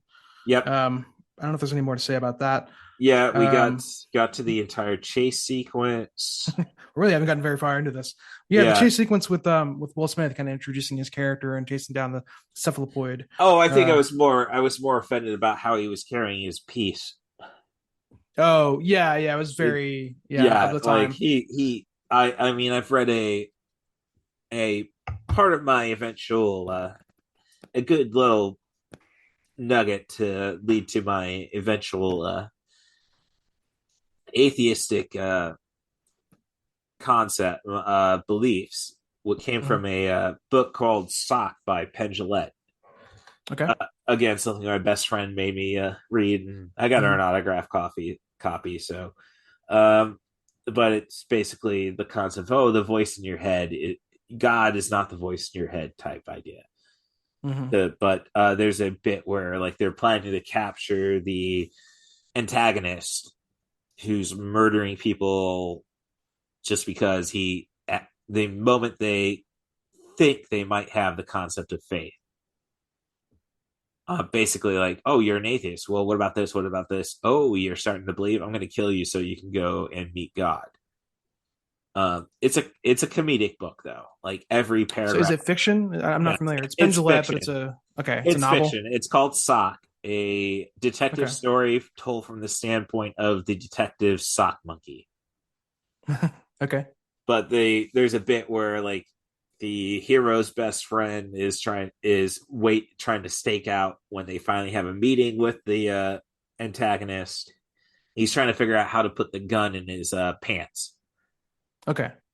Needless to say, he ends up blowing the back of his heel out. Because I'll stick it right in the back. So did Will Smith and the character Jay, did he have it down the front or the back? I can't remember. He had it down the front, but it's tied up on his hoodie. Was it okay? Yeah. It's like, oh geez, very baggy kind of style of the time. Right. Yeah. You're going to blow a foot off, if not your dick. Yeah. Well, it's a safety, but maybe that gets jostled. I don't know. I'm not a big gun guy. No. Oh, from Texas, not a big gun guy. Sorry. Couldn't help the stereotype joke. Sorry, couldn't help it. No, I'm just not. I'm from metropolitan suburban Texas, and not. There's definitely a gradient here. My dad's, into guns, but anyway. Well, no, my big issue with Texas is just such a large state that it's kind of like. Well, that's what I mean. It's like it's anybody not in Houston, San Antonio, Austin, or Dallas. I mean, most of ours are of the United States aren't really homogenous, unless maybe like Rhode Island, which is tiny, right? No. If you're not living on top of each other, you don't have to worry about each other. So, like, there's a cultural gradient in any state between like the cities, more compact cities, the suburbs, and the rural areas, and that kind of patterns that emerge in any of them. Yeah. Oh, so it's like, you go over a flyover state. Yeah, everybody's got guns, but they don't have to, they don't have a legitimate reason to have them. Well, nobody has, I could go in. Home defense is always the fallback. Yeah, we're getting off but topic I'm just saying, it's like somebody living 20 miles out of my metropolitan area. It's like, you don't need a gun because nobody's going to rob your ass. You're 20 miles away, and yet you have all the signs basically saying, gun-free zones aren't crime scene zones along their cornfields on interstates. So, anyway, but you were saying Will Smith looked kind of silly with the gun down his front of his pants. So just again trying to make cops look cool. Again, that's he's always a cool cop. He's never like a Oh, and as they say, like, it's an American concept because the Brits focus on solving crimes, not celebrating, the beat cop who comes across, eventually usually goes vigilante, and then again it's like, yes, we need more support for that idea. Yeah, there's certainly an American kind of ethos of the violence. Yes, some vigilante-ish beat cop, right? Right. It's yeah. There's not really too much of that in this. No, I'm just saying you get it at the beginning. I mean, the moment you find out with the Men in Black, and it's basically like Will Smith asks, Jay asks, so what? Who do we report to?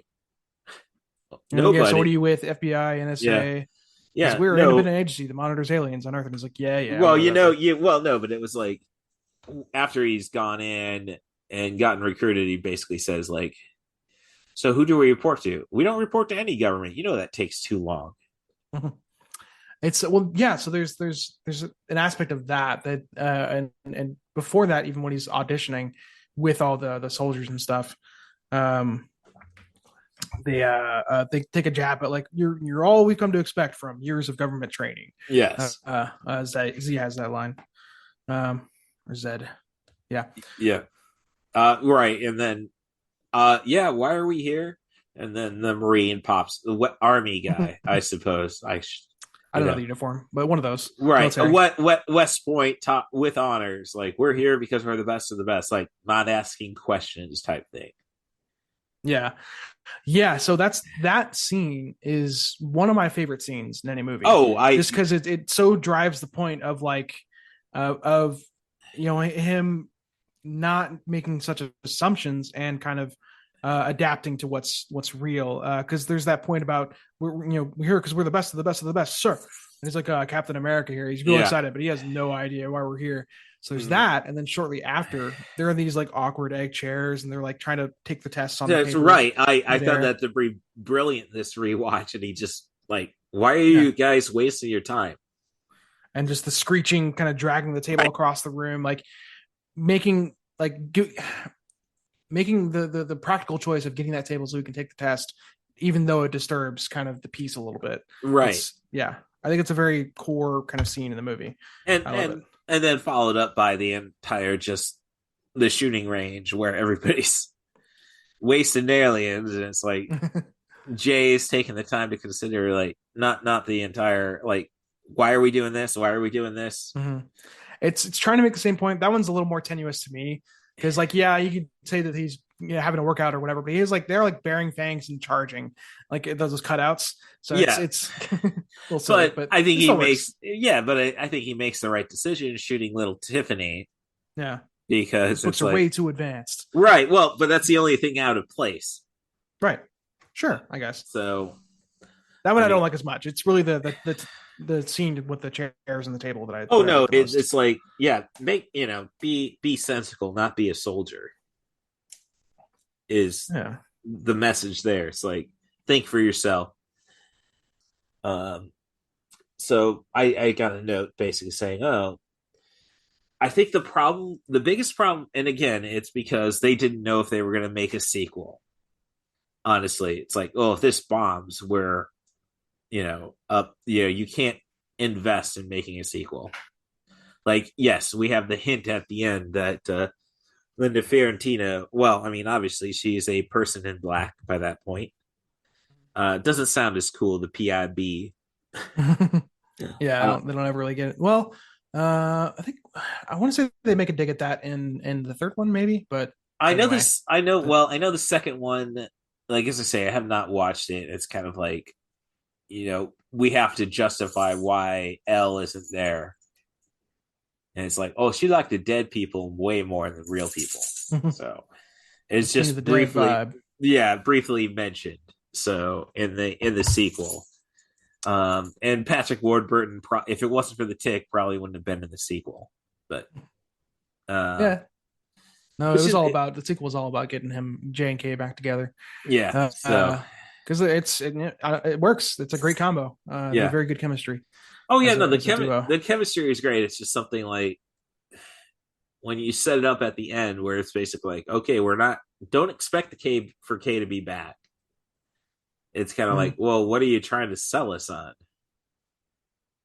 I mean, Linda Ferrantino probably could have been this straight person, but and again, they had some chemistry, but it was like this weird sexual tension that doesn't work as a buddy cop duo. Oh well, no, but I mean, I think a clever enough script you could have worked around it. It's just basically, again, it's like a sequel should have been made 3 years later at best, not 5 years. I don't think that's too long of a period. Well, it's just well, if you did it 3 years later, then it's I guess here it goes. It's like, why did we do Wild Wild West when you have Will Smith? When you have Will Smith and you have the same director. Mm-hmm. I see what you're saying. Yeah, no, you should have just done Men in Black 2. You didn't need Tommy Lee Jones necessarily.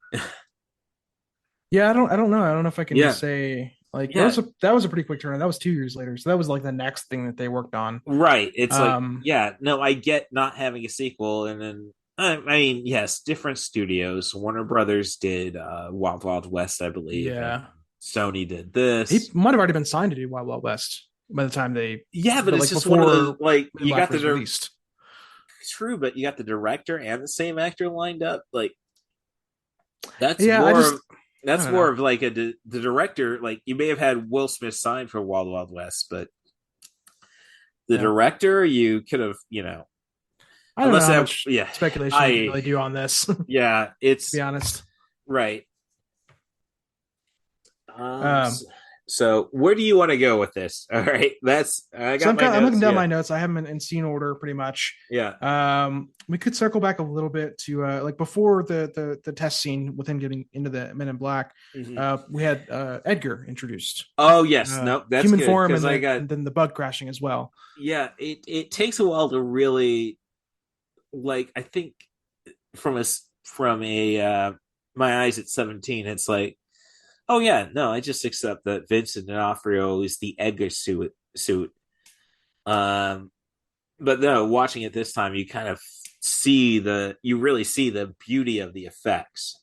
Yeah, more Rick Baker kind of killing it. Yeah, I mean the only bad CG really is when Edgar, your skin's hanging off the bone. Yeah, stretches his face back. That's about. And again, I wonder if that was a blend of practical and CG. Like, I wonder how they did that. Like, maybe they had a rubber mask they pulled back and then masked it a little bit in digital effects. Again, that's like brings the Tim Burton element into it again, though. It's like you could certainly draw a direct line to the Beetlejuice. Yeah. But they overlap a little bit. So it's like but no, D'Onofrio. Like when you say Oscars, this should have been a supporting actor nomination. They never acknowledge the genre stuff as much, right? It's hard to. Well, yeah, but supporting actors, like nobody gives a shit if you win a supporting actor Oscar. Sadly. Oh really? Okay. Well, I like Cuba Gooding Jr. has an Oscar, and nobody really thinks about that. Yeah. I thought about him in a while. He hasn't been around. Well, I think he kind of got canceled in the Me Too, but did he? Okay. Yeah, let's see. No, don't why I did that. Okay, I apologize. But I agree that D'Onofrio was. I mean, he's always been great, but he's certainly good in this. The way the makeup's great, and a lot of that is Rick Baker, and he's a trooper for kind of. Apparently, it was like 8 hours on both sides of makeup. Well, I mean, and you rewatch it, and it's like you definitely can tell the decay and everything like this. Right. That was another aspect that I loved, was seeing the decay across the whole movie. But talking about D'Onofrio, like the way he moved, like they really kind of betrayed like a bug in a skin suit. It was just great and yeah, very effective. Yeah, it's just it's more or less like, I don't know, like D'Onofrio is one of those guys who just does not get enough respect. So I'm gonna probably attach a review for the going back to the MCU, the Black Widow movie. Okay. Because basically, like, I was working on a solo podcast last week. Like, okay, I'll go through what I call the Allie's Accessory Shop on Etsy's Trash Feature Reviews, because she when I started the podcast and we were a year removed from our relationship, she decided to just go to the used video store and buy me 90-minute movies. Okay.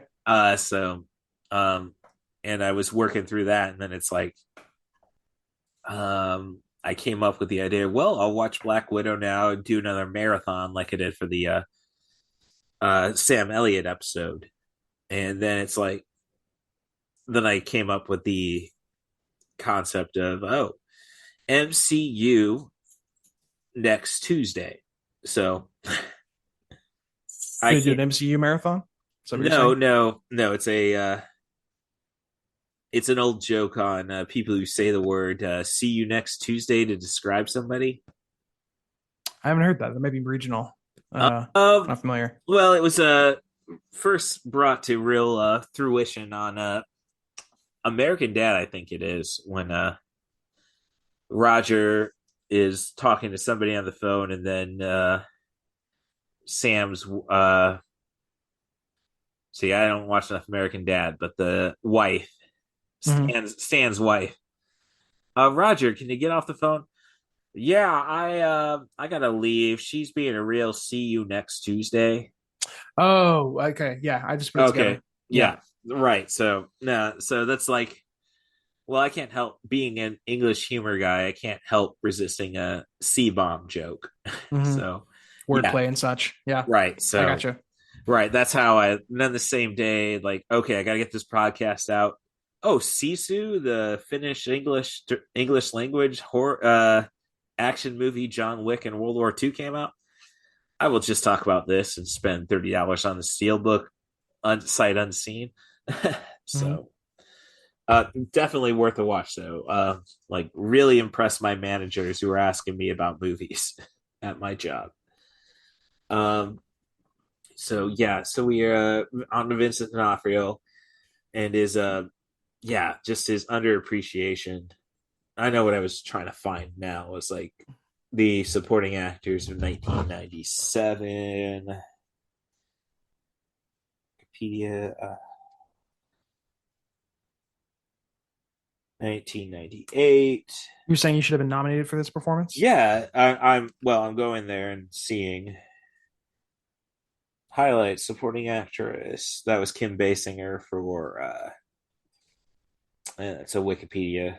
Kim Basinger, and not gonna argue freaking LA Confidential, can't do that. Wikipedia.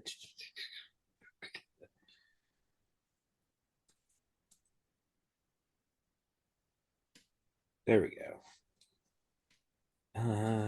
19. So, all right. Who were the supporting actor nominations?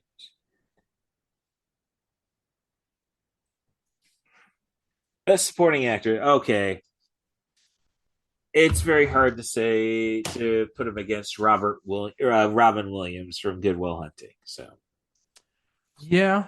Well, that was the winner. Otherwise, you had Robert Forster from Jackie Brown, which is a great performance. But yeah, great as D'Onofrio was in this, there's not that much depth to it. It's a very kind of cartoonish villain role. It's great, but it's, I mean, that's again the supporting actor idea, I suppose. Yeah. So, Robin Williams won. Robert Forster for Jackie Brown. He's great in it, but not much. Yeah, I've seen it. I can't recall his performance. I mean, he's a good actor. I like him a lot, but I can't recall his performance exactly. Greg Kinnear for Good as It Gets. Honestly, I probably would have said Boogie Nights, but I could have taken Anthony Hopkins off for John Quincy Adams and Amistad. That's a let's respect the movie reward. Yeah. So respect the concept of the movie, not the movie itself. I don't think anybody really regards Amistad in the top 20 Spielberg movies. I'll have to go back to Screen Drafts, a podcast that ranked all of the directed movies, but there's some kind of weeds you can get into talking about the politics and the math of like whether or not someone should or should not get nominated or won, that I honestly don't care too much to wander into those weeds too often. Oh no, it's impossible to sort out. Well, as I say, it was the Ringer the Rewatchable podcast, the host Bill Simmons basically saying like we shouldn't really give the Oscars out until 5 years after the movie was made. Interesting. I like that. Give it a little time to breathe. So that's yeah. I mean, you could always start a new award show. They're all kind of made up anyway. That's true, but maybe a decade or something. I don't know. Nice, right? So number there. Where do you want to go? Because I got my, as I say, D'Onofrio worked for my notes. Good coincidence. So I'm still kind of like looking down my.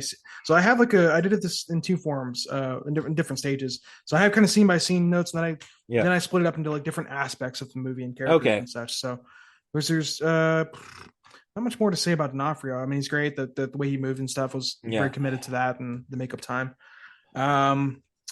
But the next kind of scene, let's see. After he does the audition scene. If you can call it that. Mm-hmm. The trials getting into the MIB, and there's a note here that I want to tie back to what I was saying about the intro scene with the immigrants, where Kay is kind of indifferent to most of the immigrants. He's just looking for the alien that's right. Right. There's another kind of line that kind of sneaks by in the scene where he's talking about the aliens that are on Earth. I think he says there's like 1,500 at any given time. Right. Taxi drivers. Not as many as you think. Yeah. Yeah.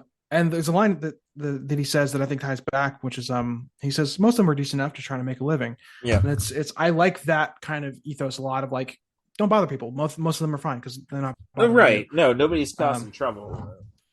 And it kind of like we're making it for ourselves. Slashes right through the sort of red tape control of immigration services. I don't want to get too political, but like it's of that kind of stuff. Right. No, it's like it's the and actually it goes to something I wanted to try making a point of. I just didn't have a good idea for a note.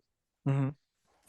The conversation, and it's the same scene. Like Will Smith saying, "What are you worried about? People are smart." That's the next one. The very iconic quotes. Yes, a person is smart. Like I have the quote pulled up here somewhere. Yeah. Why the big secret? People are smart. They can handle it. And a person is smart. People are dumb, panic, dangerous animals, and you know it. Know it. Yes. And 100 years ago, everybody knew the Earth was the center of the universe. Yeah. It's right. all one big paragraph. No, it goes back. You can fast forward to 2015. They're not sending their best. Mexicans are rapists, thieves. Some are good people. You're quoting Trump, I think. Yes. Yeah. Exactly. Make that clear. Right. It's not you saying that. No. Thank you. No. The context. No. Thank you very much for the context there. But you know what I'm getting at? It's like, it's not. Don't like people are very much stupid. It's like. One person feels guilty person feels weird if he can talk one other person into it, we're shagged. Yeah, there's the mob mentality that kind of comes into play, and there's some interesting points in this movie kind of around that, like keeping people from this sort of knowledge of global threats and such. Right. I'm not sure entirely what to make of that, but it's again this movie is more than just a blockbuster kind of romp to me. No, if anything. Then this is my thing about so here's my big notice. I guess you go back to the time period. Movies were getting bloated at the time. Mm-hmm. Like Jurassic Park 2 hours. 94 was a weird year. Lion King was the number one grossing movie. But 95, Batman Forever. Why the heck is Joel Schumacher movie over 2 hours long? Mm-hmm. 96, Independence Day. America, F yeah, on that one. But again, 2 hours. Like when I think back, I was so accustomed to 2 hours bloated movies. It's kind of like I didn't even think about Men in Black being under an hour 40 minutes. That's including credits. Yeah, I think Men in Black 2 is 10 minutes shorter as well. I think it might be 144. I don't know. I may have misread that, but that I think was also one of. It was the third one. But the fact that I recently just working on this podcast, watching movies and such, I saw Monster Hunter, and I'm a Paul W.S. Anderson apologist. Sure. Apologist. I'm not saying he's good. I'm just saying. I mentioned liking Kevin Smith stuff. There's some guys who just kind of you like their stuff. I'm not an apologist for Kevin Smith. I am a. Well, I'm saying I can be sometimes. Like there's some of his like less good stuff that I still enjoy. Well, no, okay, that's entire like past the first era, like past the Chasing Amy. Well, I did. So I know I didn't ask for your approval, but it's like, you know what? I better hit my most frequent guest. Like, hey, 3 p.m. Men in Black podcast, yeah. And nobody said yes, but yeah. No, I've been working like my one of my constant guests who's been really great, Andrew TD again, at Couchman Bakes. A lot of pot humor, dare I say. Sure. I think that's implicit, but it's kind of like so Kevin Smith is just something we've been being like, yeah, we're gonna do it someday. Never just kind of going over his whole filmography essentially. Yeah. But, sorry, I interrupted. You were talking about Monster Hunter, Paul W.S. Anderson. Yes, thank you. The credits on that are at least 10 minutes long. Again, make me really like effects. Yeah, it has to be. And it's like, how much are these people getting paid besides for their IMDb? Like, yeah. Now, granted, most of them are Asian, and like, oh, doesn't mean they should get paid. Come on, man. Well, I mean, as somebody who works in an electronics store, it's kind of like, you know, I hear people, oh, I can't support Apple. It's like, dude, it's little fingers fixing everything. Yeah, it's hard to get away from that. Yeah, it's not just an Apple problem. Yeah, lithium mining and all that. Right. So, but I'm just saying it's like 10 minutes long, and when you think, you know, that movie should have been an hour 29, I think, in 11 minutes of trailers. I mean, credits, yeah. So, I mean, Men in Black is pretty, as I say, to see this done in under 30 minutes, almost under 190, essentially 190 minutes. It's like, damn. But what I'm getting at is it's kind of like, I think back to John Wick, the original, which is 141 minutes, but you only get hints of the bigger world. Is it that long, the first one? Yeah. Wow. So, but I'm just saying, you only get hints of the bigger world. It is really just a revenge story. Yeah, it's a pretty simple movie. I didn't realize it was that long. Oh no, and I love how, like, that's what I will talk about. It's hour 41. Okay, yeah. Yeah, I will talk about any movie that, like, when people say sequels, no, that doesn't qualify for your podcast. It's like, you sold me on it, and I'm gonna go see it. Like, I think he said 141, which is confusing. That's 2 hours. Oh no, minutes. Sorry, 1 hour 41 minutes. Yeah. Okay, thank you. Numbers 101. Right. Yeah. So it's kind of like, was I angry at John Wick 3 being an hour longer than the original? No, sorry, John Wick 4. Yeah, that one's 2 hours 49. Right. Jeez. Yes. Because that's where they really kind of blow out the mythology and the but lore I'm just of that saying, it's world, like, right? Oh yes, and what I'm saying is like, lore. Yeah, what I'm saying is like, yeah, your first movie is the test run. The second movie, that's where you get to go nuts. Yeah.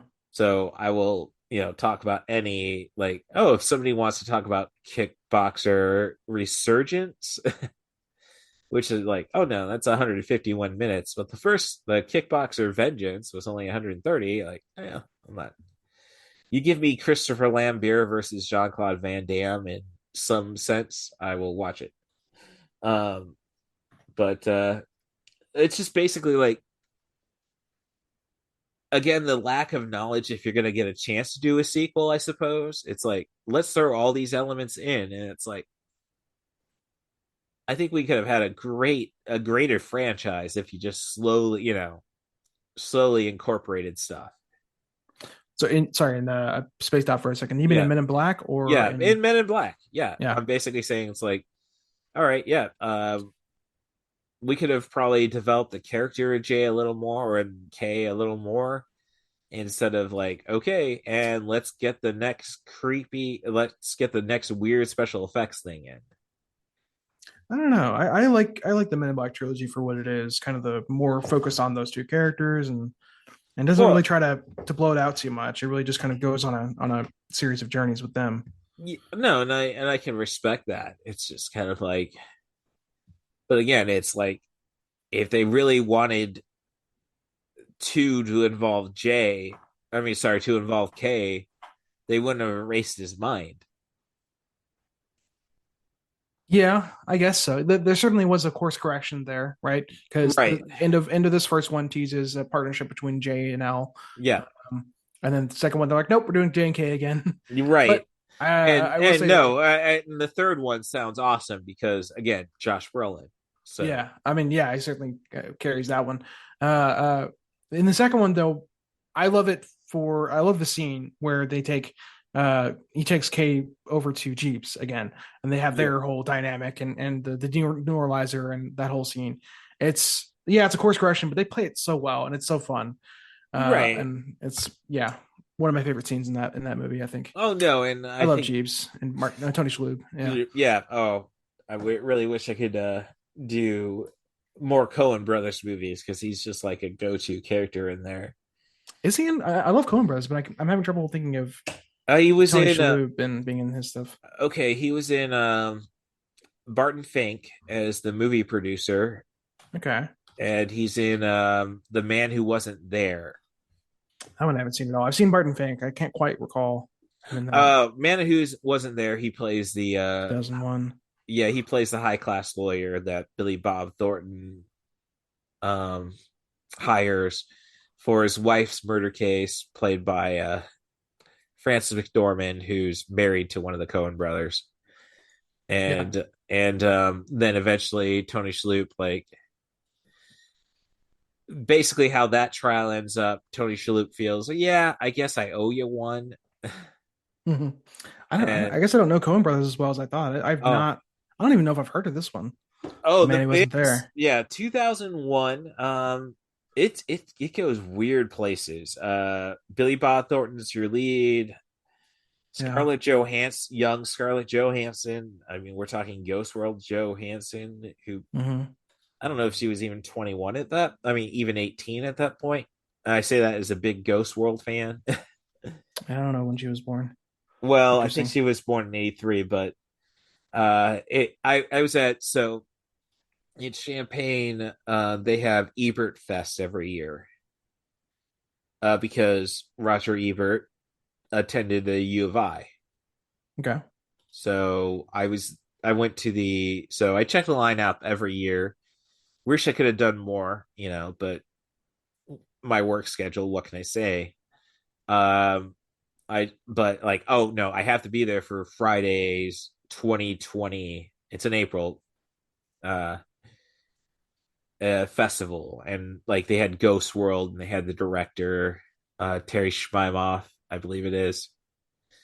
I really wish I could have done more with it because this was like going to be the debut of the Gilbert Gottfried documentary, and Gottfried was supposed to show up. Death kind of hinders everything, of course. It gets in the way, doesn't it? Yeah. So, I mean, they do a lot of tribute to him in the Ghost World stuff, but just the Q&A afterwards, they had Terry Swigoff and Thora Birch for it. So, yeah. It made it sound like Scarlett Johansson may have just turned 18. Yeah. She's apparently, I looked it up. She's born in 84, so she would have been right about 17. 17, yeah. For that one. Right. So you get some creepy stuff in The Man Who Wasn't There. Grooming type stuff, not intended grooming type stuff. So I mean, but we're less conscious of it then. Well, no, we were totally conscious of it. It's just written very well. It's like, okay, Billy Bob Thornton sees he's a great pianist and tries to support her career, and then it's misinterpreted by and Billy Bob Thornton is like, no, this is not what it was meant to be. Yeah. Type stuff. So kind of weird when you think Billy Bob Thornton and then you think Angelina Jolie briefly, and that's not overly creepy except for the age difference. But wonder if there were any intended parallels between that and Star is Born. Which I'm Right. not terribly familiar with, but I've seen the more recent. I've right. A lot of stuff like that. So That happened. right. So yeah, let's get back on track here. D'Onofrio. Yep. And I then want to we're ask, to the. sorry, real quick. How much time do you have? We've been going for a while here. We're like a third. Oh, of the I way have. through the I movie. have. Yeah. No, I've got 100. I see we're past the 90-minute mark, but we're probably closer to it. Down. Yeah. Right. No, don't worry about the editing. As long as you're not cursing, I'm cool. I think I cursed a little bit. I meant to ask about that, but then forgot. No, we're looking at PG-13. So okay. And then it's more just me like logic wise. So we get one F-bomb. Yeah, I'll give you that. I'll give you it. Sure. I don't think I'll keep no, we haven't. Nobody's used it. So real quick tangent. There was an example of that. The F-bomb and the PG-13 that made me laugh a lot recently was Guardians 3. Oh, you haven't seen? Because you haven't kept up with. No, I haven't. I mean, like when I was at C2E2, Chicago Comic and Entertainment Expo. I would say it's probably one of the big 5 Comic Cons in the States. Okay. You got New York, San Diego, Chicago. Certainly heard of it. I don't keep up with the cons too much, but yeah. Right. And honestly, the people who organized it are screwing up big time because they had E3 lined up and then couldn't figure a way to make that work. Get a little too big eventually. Right. The big one used to be Wizard World and now it's Fan Expo because again they screwed up. Yeah. Like they had plenty of trailers for like that was the only sponsored trailer they really had. So I'm watching for Guardians 3.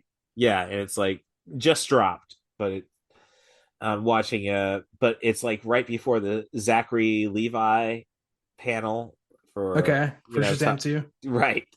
Yeah, that one. Yeah, I have not seen Shazam 2. My older sister, again, the poetic critic, she's like, oh, you need to watch honest trailers to get yourself straight. And it's like, and I'm watching these honest trailer videos on YouTube, and it's like, no, you're selling me on this movie with how crazy shit gets. Like, I don't go for the like sarcastic, like media kind of genre of YouTube videos. Oh no, I understand that. Like my older sister I showed her a couple of what is it? It's on screen. It was on screen at pitch meetings. That guy's pretty good. Ryan something, I think. Right. Yes. Some of his stuff is pretty fun. Right. It is still kind of like sarcastic in a way, but I don't know. It's too much irony. I think kind of spoils things. You're right. No, and I think she's on genuine appreciation. Yeah. So it gets weird. Like, oh, you'll make you say, oh, watch the Ant-Man and the Wasp Quantumania on his trailer. And it's like, no, I think you're selling him out of this because how crazy it is. Yeah.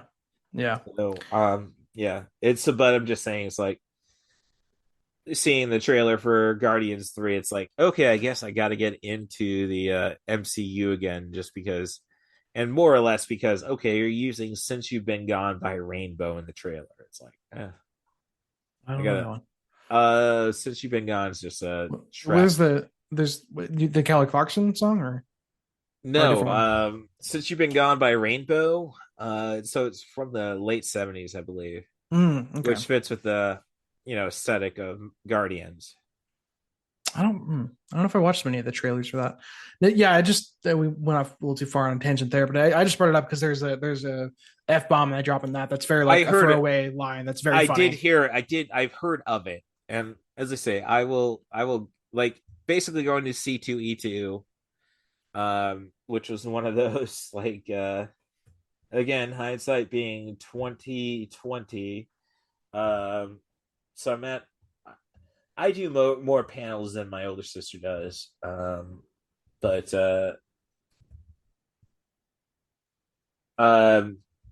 it's like, okay, I went to see the Chris Evans panel. And then the last panel that I saw was Tenoch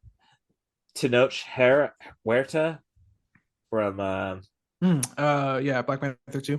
Yeah. He played the Namor. Yeah. Right. Yeah. So I saw his like, okay, I guess I really got to get track of it. Oh no, he's a creep. Oh. Oh, is he? Bummer. I don't know if it's ever going to amount to anything because it's still just in Mexico. So That stuff is tricky. Right. We already addressed that.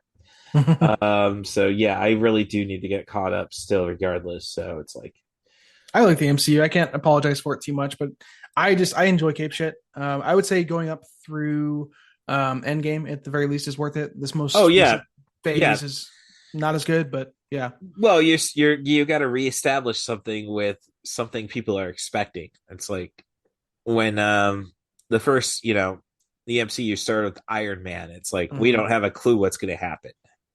Yeah, they teased the Avengers, but that was about it. Yeah, and now you get to after Endgame, it's like, okay, we have expectations. What do you got? Yeah, Endgame kind of like changed the landscape a lot. Yeah, we could have used like a 10-year layoff from MCU altogether. Yeah, maybe. Yeah, I mean, as I say, I want to give it a go, but I hear good things about Shang-Chi. Nobody says anything. Nobody says anything good about Eternals. Yeah, it's fine. It fell flat for sure. I don't know if I'd call it bad, but it right. Some stuff Shang-Chi is pretty good and pretty self-contained. I'd say check that out. Right. Yeah, and I watched. I did like just trying to get prepped for watching Black Widow for MCU next Tuesday. I did watch Hawkeye, which I really liked. So Hawkeye was great. Yeah, that ties into Black Widow a little bit. The sister character, I forget her name. Yeah, Yelena. And the only reason I got into that was because I'm watching The Falcon and the Winter Soldier, and then Julia Louis-Dreyfus shows up.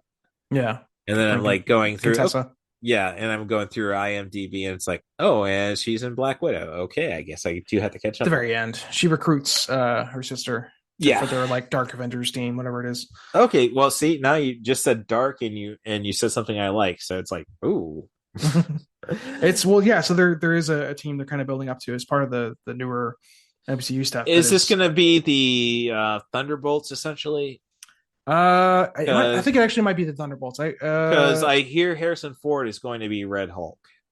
I don't know if he's going to be Red. He probably will be, but he's going to be playing Thunderbolt Ross. Right. I think that might be Red separate Hulk. From the Contessa stuff. I don't have it all straight, to be honest. Okay, yeah. Regardless, I mean, honestly, I just gotta get ready for Deadpool 3. So I think it actually is Dark Avengers. Is the one I'm thinking of? Okay. That's there's a Captain America foil. Yeah. It's in Falcon Winter Soldier. Yeah. Wyatt Russell. Speaking of the Russell family. It was great. Is that U.S. Agent? No, U.S. Agent. Yes, I thought U.S. Agent. I thought U.S. Agent was John Walker. I don't know the comics too well. There was another Captain America foil in the Jessica Jones series. I don't know if that's what you're thinking of. He was called something else. Well, I think John Walker's U.S. Agent. Right. Yeah. John Walker played by Wyatt Russell. Oh, okay. There you go. That's our confusion. Yeah. I mean, that scene he's done some good work. I don't know if you saw we're getting way off here, but Overlord, I think was the. Oh yes, no, especially after watching Sisu, World War II ultraviolet movie. Yeah, of course I've seen Overlord. Yeah, I caught that one in the theaters. Enjoyed it a lot. He also has that great Black Mirror episode, the VR one. Oh, I've not gotten enough. I tried watching the first Black Mirror episode stoned. So yeah, that was a great idea. It's a mixed bag. Yeah. Anyway, all right. So MCU, where do you want to get going though on the movie? I mean, back into Men in Black. Yeah. So there's a line shortly after the iconic quote of "People are smart," or "A person is smart, people are dumb." There's an interesting little line here. This movie is weirdly misanthropic a little bit. Because there's a line shortly after that where he says he's going over the alien tech they have, and he says, "Here we have a universal translator, which we're not even supposed to have because in some of the better galaxies, human thought is thought of as an infectious disease." Yeah. Doesn't that make you proud? Is what he says. Yeah, but, which is a really kind of again goes to the subtle humor of the movie. Yeah, because it's kind of a throwaway. Oh shoot! Spilled a beer. No, it goes back to the bit where you got everybody's evacuating. Frank just left on the last ship, and then they just start naming locations where ships could be. 3 Mhm. Mile Island gone, Staten Island gone, and that's good. Thank God. Or Yes, something like that. right. Yeah, it's like kind of misanthropic, but also kind of like it certainly humbles humanity or tries to in several Yes, places. yeah. Um, yeah, Oh no, it definitely stops and make you think like, gosh, we are not that. We are our own worst enemies. and they play a lot with scale, and I think they do it in the future movies too, or at least Men in Yeah. Black Oh no, 2. I know Men in Black 2. It's like Yeah, everything's in a locker. In this movie, we're in a everything's marble. well, yeah. Yeah, kind of different levels there. It's like, yeah, it's interesting how they play with that idea. They don't lean into it too much, but there's little bits and pieces that pop up. But yeah, let's Yeah. see. There's not a whole lot of notes I have for like kind of the middle section. Mm-hmm. There's something That's and I think that speaks to a good movie if you don't have a lot of middle section notes. there's a lot of plotting, which is fine. Yeah. But it's just kind of how it goes. The middle section, there's like, it gets into the MIB. Edgar gets to the restaurant and kills the guys. Right. They go and do the alien birth scene, which is a lot of fun, but there's just not much to say about it. Yeah, just, no. The effects are great. And that's I guess is where I'm getting at, like with the John Wick idea of just like keep it focused. Yeah. Instead of like, oh, let's do something goofy. Again, well, it goes with the type of movie. John Wick was not made to be a blockbuster. Yeah, it wasn't made to be a franchise necessarily. Right. No, I mean, it's not like you did not intend on making 3 other movies. You just were like, this sounds like a cool idea. I don't know if they really even got into like the Society of Assassins stuff that the later. I think I've only seen John Wick 2, by the way, the first and second. No, one. once you get to John Wick 2, when you have the excuse to bring him back into doing everything, that's when you have this entire universe really unfolded. All you really get is hints in the first movie about the Continental. You can't do business on here. Okay, so they did establish some of that lore early on. Right. But yes. Yeah, but it's basically like... I can't recall.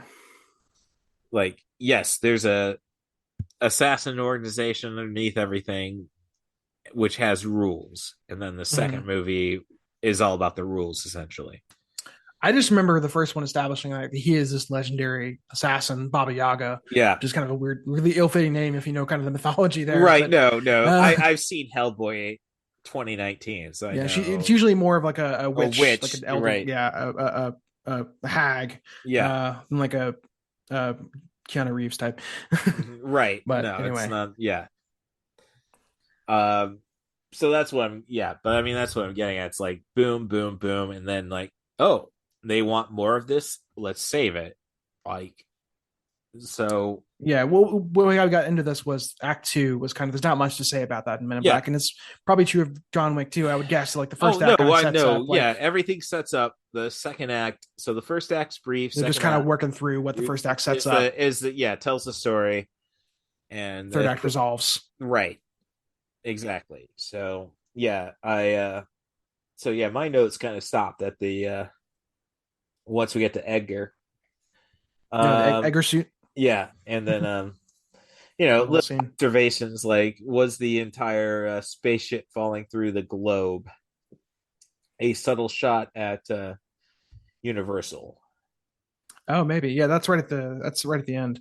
Right. I wanted to like stop in the middle real quick and say there's a interesting kind of character detail of Jay that I like. I don't know if there's much to say about it aside from pointing out that when he does the memory stuff, the neuralizer, he always kind of makes a point of giving them good memories. Yes. And that happens for the first time in the middle when they're talking to the wife about the Edgar suit. Right. And he says, and kind like, by the way, you kicked him out. Yeah. It's always played for comedy, but it's also kind of a nice character detail. Yeah. That he cares like that. I think they do it a little bit earlier whenever he's, like in the first, whenever they're in the restaurant or something. Or no, it's the jewelry store. Yeah. It's a little bit later. Right. Sorry, I gotta mix You're up. Right. Just seeing the trailers go by on the credits go by on my screen. It's kind of like, how much does Will Smith owe to Stevie Wonder? Mm-hmm. Like, the Men in Black is he sampled a lot of his stuff for his, and then he did tracks. The same thing with Wild Wild West. So I'm not too familiar, but that I'm not surprised. Yeah, I mean, I guess that's it. Goes bringing in Kevin Smith. It brings back Jersey Girl in a lot of elements because that movie focuses on like the key thing is Ben Affleck screws up his career because he's trying to take care of his kid, but he has to do a 1995, setting up an event at signing at a Hard Rock for Will Smith. Mm-hmm. And it's like, what do you guys care about this guy? He's just a rapper. Oh yeah. And hence that kills his career as an agent. And the movie is about him trying to be a parent and still wanting those dreams. Yeah. I was like, Will Smith does a cameo in the movie. Okay, nice. At some point, so it wraps around. It's like it's more of a tribute to. I mean, I like the movie. It's like I don't know if I need the Will Smith setting the resolution in order. And yes, it gives us Kevin Smith directing a scene from Sweeney Todd, essentially. But maybe I should check that one out. That sounds interesting. Right? Yeah, it's and the little girl in the movie this was back in the original Bennifer days. Mm-hmm. Little girl is just right. The little girl is just dead on J-Lo. So interesting. Yeah. So my other note is the Rodman bit at the end. It's kind of like, well, what does this say about Michael Jordan? Could he have been one?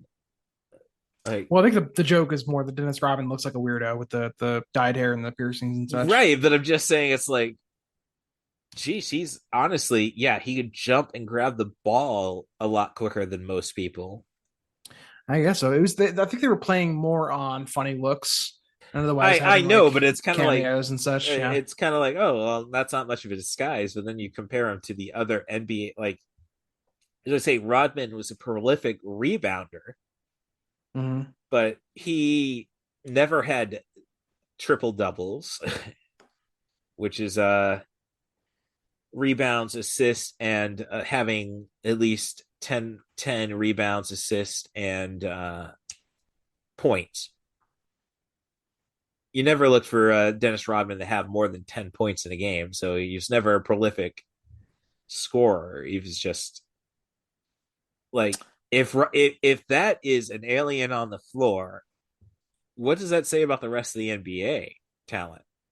Like, who are, Michael Jordan scoring 55 while wearing number 45. Like, I gotta be honest, I'm not really a basketball guy. Well, so I'm just no, and I'm not a basketball guy either. Like I mean, once you get to high school and you're a amateur wrestler, it's kind of like the best. We wore shirts. The best time to be on the basketball floor when the mats are down door to door. Like, no, I like once I really got entrenched in amateur wrestling culture. It's like, yeah, screw these tall guys. Yeah. I'm just saying, it's like, very different kind of dynamics there. You want a lower center of gravity in wrestling. Right. Yeah, you're right. But I'm just saying, with Rodman being considered an NBA great, it's like, well, obviously the rest of the NBA must be aliens, is what I'm getting at. Yeah, maybe. Yeah. So I don't know. Another kind of like aspect of this movie that I highlighted a bit in my notes was the way they handle tone. And it's very much a comedy, right? Mm-hmm. But it's a comedy with stakes. They really kind of play the global stakes pretty straight. Like, there's moments like there's the scene that they interview the farmer's wife in. It opens with they're walking in. She asks if they're FBI, and Tommy Lee Jones says, "No, ma'am, the FBI doesn't have a sense of humor." We're aware of. Or how actually no, I can't remember how that line was introduced. It's less funny. Well, it was. I think I rewound it a couple times to see the line. All right, kid, let me take you over. Like, basically, if they get the wrong impression right away, it's going to work out easier. Right. So that's what I got. She asked, "Are you here to make fun of me too?" Yeah. I found the quote online. And she says, "No, man. We at the FBI do not have a sense of humor. May we come in?" Yeah. Yeah. So very funny joke, kind of opening that scene, and then the scene ends as they're leaving, and he's figured out that it's a bug, right? Right. And Tommy Lee Jones is a great actor, and like he kind of shows it in the scene where he plays it very, very seriously. Let's see, I have it written down here. Oh no, my handwriting sucks though. Sorry. He says there's a bug in play, so we check the works. Yeah. Like, very seriously, like people are dying, so we start there. Right. And I that's another aspect of this movie that I like a lot. The way that they go between pretty well, like transition between the more comedic and serious tones. Honestly, that made me think of Demolition Man for a moment there. That's a great movie. Yeah, where they bring up like, how are we gonna find Simon Phoenix? Well, let's eat. And eventually, the police chief says, who hates Stallone's character. Well, we'll just have to go and look at the board. Once we get the next murder, death, kill, we know where they're at. And then Stallone's character is like, "That's a good idea." Yeah, I don't remember that. I think I've seen that movie like once or twice. I like it a lot. Yeah, and they definitely had similar vibes. Right. It's I mean, it definitely doesn't have a strong narrative, which is the strong, it's like we're here to see Wesley Snipes and still like that's kind of the beauty, I guess you'd say, of MIB. It's kind of like, all right, we got two great actors at the peak of their game. Tommy Lee Jones, 4 years removed from The Fugitive. Will Smith is just knocked it out with Independence Day. He was the biggest star on television. Yep. So, and they work very well as a duo, and their chemistry, like that duo certainly carries these movies. Oh, and yeah. Very interestingly, in Men in Black 3, it's mostly Will Smith and Josh Brolin, as we've talked about. Right. Oh no, they created strong characters first. Yeah. Is the idea. Like, if you have a strong character, it doesn't matter who plays them. You can look at the Tom Clancy movies, essentially. Well, it matters to a degree because they have to play the character well, right? Well, that's true, but when you had Alec Baldwin to start and then you replace him with Harrison Ford, I'm not familiar with those. Sorry. So we're talking the Hunt for Red October, Patriot Games, and Clear and Present Danger, and then there was the Affleck attempt at it. So is it a series of Tom Clancy novels? Jack Ryan is the character. Okay, were those all Jack Ryan stories? I don't get into that kind of stories as much. So I've heard of Jack Ryan. There's more Jack recent Ryan. adaptations. So yeah, Jack Ryan has a show on Amazon Prime. Okay, yeah. So where it's John Krasinski, yeah. Thank you. Jim from The Office. Right. Okay. I was not an Office guy. Not a TV guy for the most part. Yeah, fair enough. I'm not big into The Office either, but that's his best role. Yes. Yeah. So they did Clear and Present The Hunt for Red October with Sean Connery is probably the most memorable character. Alec Baldwin was the first Jack playing a Russian with a thick Scottish accent. Right. Sorry. Playing in it. No, I'm a Highlander guy, so it's like, so Ramirez is a man with a Spanish name speaking with a Scottish accent who's originally from Egypt. Oh, is that what it was? In Highlander. Highlander, yes. Yeah, they didn't really care about that stuff as much in those days. Right. No, oh gosh, no. I was talking. I'm not sure it mattered all that much in the end. But but I was talking with one of my best friends after a trivia night. We're drinking. Mm-hmm. We're on opposite trivia. We're on opposing trivia teams, so it's kind of furthers our dynamic. Never mind. Oh, we could do a buddy cop feature if I really wanted to work on a script. Sure. And he's. Like, oh, you want me on your podcast? It's like, well, what do you got? And well, let's see this, and we're somehow it was like Hunchback of Notre Dame and Mulan, and then I'm looking at Mulan and I'm looking at the people in the movie who did voices. Oh yeah, And it's like, oh kind of god, this is cross-racial kind of playing. yeah. Well, not really, not too much, honestly. Well, it all depends on your I know what's her name played Mulan. Ah, fuck. And Ming she's a Na Ming Wang yeah. Wen, I Na think. Wen, I think is her name. Yeah, Yeah. yeah. Yeah, very cool. I've seen a panel or two of her. But no, it's like we're talking BD Wong is a character in who does a voice, and then James Hong, and we're trying to think of who was the voice of the villain. I guess is well, never mind. I think we're focused on Eddie Murphy being a Chinese dragon. Yeah. Um, and my friend is black, so I mean, I'm gonna take his. If it comes to cultural stuff, I'll go with him. Oh, Miguel Ferreira is the villain. Shan Yu. Yu. Yeah. Yeah, and he's Love Miguel Ferrer. Yeah, rest in peace. Mm-hmm. And it's kind of weird to say my favorite role of his is RoboCop still. Yeah. Oh, I don't remember him being in that. He's the guy who creates RoboCop, essentially. Okay. Yeah. I think I probably saw it once a while back. Well, okay. I know he did. He was in Twin Peaks a little bit. He's great in that. Yep. I also know him for voicing Death in the Adventure Time, the cartoon. Okay, yeah. I know he was in like Hot Shots Part 2.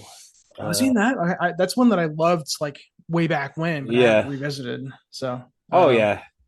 So yeah, it's just more the cultural element of it. It's like we're getting way off topic here. Yeah, we are. We were talking about good characters carrying a movie. Yeah, that's where right, and that's why we got off on a. All right, let's suspend our disbelief. Oh, Getty Watanabe does a voice in Mulan, and he's still probably going to be best known as Dong from 16 Candles. Oh yeah, he's done a bunch of those. Like, yeah, he was in UHF as well. Yes. Like guy in that. Yeah. Yeah. Cooney. I don't know. I can't. That's sad that I can't think about it because it's Cooney. Yeah. Yeah. Stupid. He's definitely done some of this. Stupid. Yeah. He's done more the cartoonish kind of right. Yeah. I guess stereotypical roles. I mean, right. Like but as I say, I mean, I'm going through it. It's like, okay, yeah, we're getting me and my buddy are getting offended at, well, I kind of defended it because it was a concept in since Miguel Ferreira is a Hispanic name. Oh, Pat Morita is the Emperor. That was another element. Like, gosh, did you guys try selling this to the Chinese ahead of time? Yeah, I don't know. The entire, war crimes. Like, recently watched Sizu, and it's like, oh, I'd love to see a Chinese take on this. Like, oh, the Japanese destroyed everything type thing. Let's get ultra violent with that. Sure. Yeah. So yeah, just ignore the voice cast, I guess, on Mulan.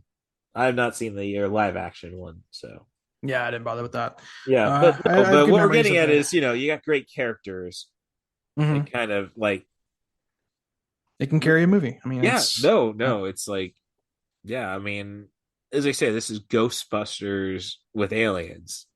Yeah, and yeah, all the characters are pretty sound in Ghostbusters. What's funny is then this formula was then taken and they tried to adapt it into a ghost thing in RAPD, and it fell completely flat. Oh god, I don't even want to. No, did a podcast on that. Don't want to think about that further. Never watched it myself. I've seen clips and stuff, and I can tell it's not worth the time necessarily. Right, and then never mind. Kevin Bacon half asses the Boston accent. Oh really? I like Kevin Bacon, but yeah, I could see people phoning in that movie. Yeah. Oh no, I it wasn't until Deadpool where it's basically that I fully acknowledge that, Ryan Reynolds is nothing more than a cynical asshole. Maybe that's why I'm envious of him, because I might just be nothing more than a cynical asshole. But I always got upset, like, why was he Van Wilder? You couldn't find a comic actor to play that? Yeah. I mean, yeah, Van Wilder's an interesting thing to get into, not to Yeah, no, that's tangent. another. You're right. That's a yeah. No, Bert Kreischer is based on his life, right? Oh yeah, no, I got to see The Machine. I don't know why it's nearly 2 hours, but I do need to see it. I didn't know about that for a while. I saw it like pop up. I think I saw it pop up in a theater, like, and I saw the poster for it. And I was like, "What the fuck, Mark Hamill's this? Like, how did Bert Kreischer get Mark Hamill?" Yeah, no, that's the biggest. That's the biggest reason I got to see it. Is like Mark Hamill being Mark Hamill. Like the first when I started 90 for Chill, the website, like it was just blogs and such, and then like so I did a breakdown of what I discovered in 2019. And my number one movie was Brigsby Bear, which Mark Hamill's. Man. Yeah, it's tough to explain. It's basically a kid. Did I see that? I don't think I saw that. All right, kid gets gets stolen when he's born by two weird scientists. Mark Hamill being not scientists necessarily, mathematicians. Mark Hamill being one of them. Okay. And they basically raise the child to try to figure out the toughest math problems. But that's to give a wild premise. Yeah, I remember seeing something about this. It's a Kyle Mooney movie. Yeah, it's a comedy, right? Yeah. But to give him kind of like some sense of reality, they create a fake children's show. Okay. Yeah, based around Brigsby Bear. I might have to check this out. That sounds wild. Yeah, and you get so essentially they had to hire actors, but the only person watching this on VHS tapes. Mm-hmm. And then basically it starts with the authorities figuring this out. Okay. So now finding out about the kid. You're right. So it's basically he's got to get he's got to get adjusted to society post 9/11. It sounds like to me, what I'm connecting it with is what was that Jim Carrey movie? The where he's in a bubble. Damn it. You sure it's not Brendan Fraser? No, there's that the TV show one. The God damn it. Oh, the TV show. Kidding. No, Jim Carrey and The Truman Show. Oh yeah, no, yeah, The Truman Show. Except we don't have people watching him, so we don't have people ready to accept him. Yeah, it's kind of inverted, I guess. Yeah. Anyway, just connecting dots. Yeah. So, all right. So I'm all through my notes. So let's see what you got. I think I have a little bit more. Some stuff we've already covered.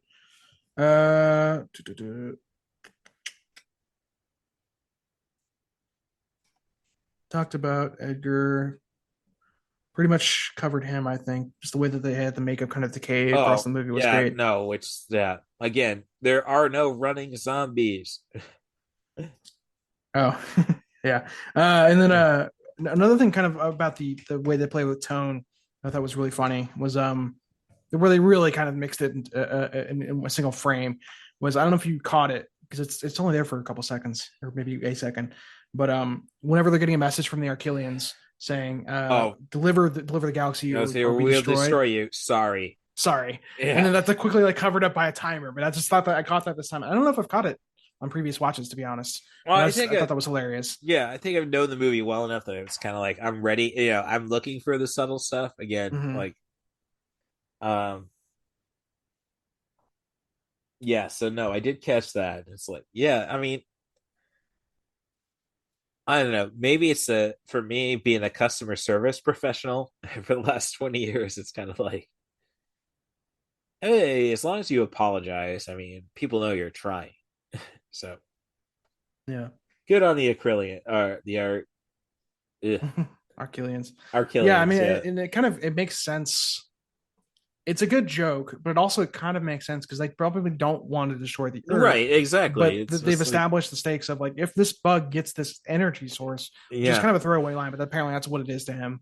Right. Gonna, like, that was the biggest catch thing was why did they want a little galaxy? Like, subatomic energy is the line from Frank. Yeah. The pug, which we haven't talked about, but Frank the pug is a lot of fun. Oh, yes. This weird kind of like not animatronic, it's an actual pug, but they have a guy voicing him. Right. No, I tried to look up who's voicing the guy, who was the actor. It's in the credits aside somewhere. from him. Yeah, I know, but it's a little trickier than you'd like to think. It looks like Richard O'Brien from Rocky Horror, but oh, interesting. Yeah, I'm not familiar with the voice actor for that. oh, the voice actor, no, I couldn't tell you anything about. Like, but yeah, it's I don't know. It kind of makes you wonder about certain disguises aliens are using, though. It's like, yeah, they show some different ones throughout like what another thing I wanted to highlight. Another Rick Baker effect was the alien in the head of the jewelry store guy, yeah, Rosenberg, I think. That I thought was very, very well done. I think yeah. how they did that was they played with scale a little bit. I think they scaled that up to get the like detail in that effects, because I don't think that was the size of a head, but like the way that they cut it was, it kind of tricked you into thinking that it was this tiny, real alien. Yeah, no, I mean, again, that's I guess it's probably like I guess I have to watch the second one because I hear so like I guess the thing is everybody on the third one is like, well, yeah, this is a nice little fun jaunt. Josh Brolin doing Tommy Lee Jones. And Jermaine Clement is great as the villain. It's a lot of fun. Well, there you go. I'm sorry. Like again, you wouldn't know about it in 2012. You know, Jermaine Clement was I think Flight of the Conchords was right, but I'm just saying it's like Flight of the Conchords is one of those famous series that's like, no, we're only going to do 2 seasons. I don't have anything more to write for this character. Yeah. So did it only go 2 seasons? I didn't really keep up with it. Maybe 3. I don't know, but they like, yeah, no, I don't have anything more to say. It's kind of like the British Office. It's like, really? Do you expect us to in and out? Yeah, turn 12 episodes into. I don't even want to think about how long the American Office was. So. Yeah, I like that when shows kind of know when to get out and be done with it. Right. It can be tedious whenever they just go on forever. It's like, yeah. Oh no. I mean, The Simpsons. Geesh. Mm-hmm. Yeah. And I hate to say that because like, oh, did you see this bit from a Simpsons episode in 2012? It's like, well, goddamn, that's genius. But no, after the movie, definitely, there's nothing more to the series. Right. So yeah. That said, I've been getting into It's Always Sunny in Philadelphia lately, and that's one that is I think the longest running live action sitcom. Yes, it is. And I'm still kind of early on. I'm in like season 5, but I like that show a lot. We'll see how. I know a lot of people who love it. My trivia team, it helps. Like, basically, like the 6 questions second round is always a television show, and it's like, I don't know. I don't watch a lot of TV, so not that great. But usually, it's something current. I mean, we had a Seinfeld question this week, but yeah, that's not current. But yeah. Otherwise, it's Always Sunny in Philadelphia. Oh, or maybe like Parks and Rec, like that. Parks and Rec area of comedies. Right. It's like, I couldn't help you, but Game of Thrones, yeah, obviously. Oathkeeper is the sword, like, but yeah. Well, all right. Any other notes you got that you want to address? I mean, they have other little things. One kind of somewhat meaty topic I could maybe get into here is so we talked about the chemistry between Will Smith and Tommy Lee Jones, K and J, or J and K respectively, and they certainly, in individual scenes, there's kind of a comedy, a double act there, right, where there's a straight man and a funny man. Do you think? I think maybe I'm reading it wrong, but I think they switch roles sometimes. Do you think they're consistent in that, or what do you think? Well, there's not a lot of opportunities for Smith to take the lead. I think it is like he's always reacting, right? Because he's the new guy. Yeah, so he doesn't really get to play the straight man too often in the movie. I can see points like the entire bit where it's like, "Hey, give me 5 minutes to talk to her," and instead of you just waving your brain scrambler and giving her leukemia. Yeah. So I mean, there's points where he knows he's supposed to be a guy. So it really breaks down to, would Tommy Lee Jones get past the innuendo bit? Oh, what do you mean? So whenever they're flirting. Well, you'd say Will Smith thinks he's flirting. It's like, but she's trying to tell him there's an alien kind of pointing a gun at her. Right, exactly. Yeah. So that would have really been the test if Tommy Lee Jones could have got basically it's more of a decision. So whenever Will Smith tries to be the straight guy, it fails. Yeah, I would say. I enjoy when they kind of, maybe they don't switch fully, but they kind of break the template a little bit, and a couple of scenes come to mind. Specifically is whenever they're interviewing Frank the pug, and Tommy Lee Jones is sitting there shaking him, and it's very comedic, very silly. No, that's good cop, bad cop, essentially. Oh yeah, good point. They kind of switch into that in that scene. Yeah, right. And you could say that even with Jeeves. Oh yeah, that's definitely good cop, bad cop, very much so. I love that scene. Just the dynamic between Jeeves and the two different guys that at that point know each other. No, I mean as a 17-year-old kid, I didn't catch hey, so I hear you're making extra money, Jeeves. Oh yeah, I'm a crack dealer on the side, but I love the hours here. Yeah. Jesus, so good. The other one that came to mind, it's a little bit different, and it's kind of a quick little scene, but whenever they're in the tunnel and Tommy Lee Jones is blasting Elvis and singing along, and being kind of fun in that light in that way, and Will Smith is tumbling around the car. Elvis, Elvis is dead. Elvis is not dead. He just went home. Yeah. Yeah. I mean, that really sells the concept that we need. Again, I think about me being a big horror guy. I loved when there was a Saw movie every year. Mm-hmm. I could care less about the quality. Sure. I just love the idea that we're gonna do this. That's how I am with the MCU, to be honest. I'm like, I'll take it. I like it. Oh no, and that's great. I don't know why. And no, when you say that, it's kind of like, well, why did I flake out? I should just be appreciating this. Yeah, regardless of quality. It's. Well, no, I know, but I'm just saying, if Eternals, that's a big one I gotta watch, just because, how are you really going to incorporate this shit into the MCU?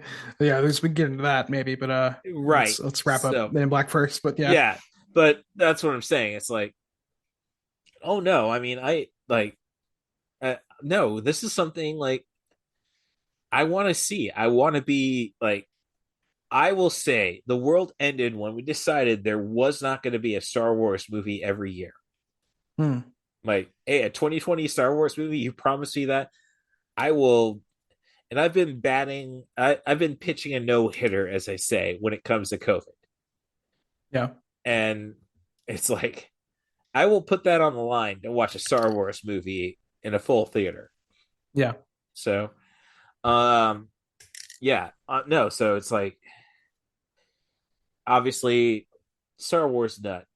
So I'm not as invested in the MCU as I am in Star Wars. But no, that's just I don't think we need 3 movies a year from the MCU.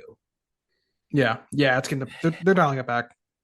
Right, they are, thankfully, but it's no, we always need something to amuse us. And it's a distraction, I suppose. We jumped a little bit there. You were saying I was saying that it's fun when they break the mold of good cop, bad cop, straight man, funny man. Tommy Lee Jones being a little lighter. You got into you're a horror fan. You liked it when Saw was coming out every year. Yeah, no, that's what I'm saying. Yeah, it's and it goes, but I think it goes back to my biggest problem with the Men in Black. It's okay, yeah, we have something here. It's kind of a lack of foresight, Oh, so you're saying they should have kept it going and roll it into a longer franchise? Yes. Yeah. No, you should have had something. Right. Well, I mean, they tried.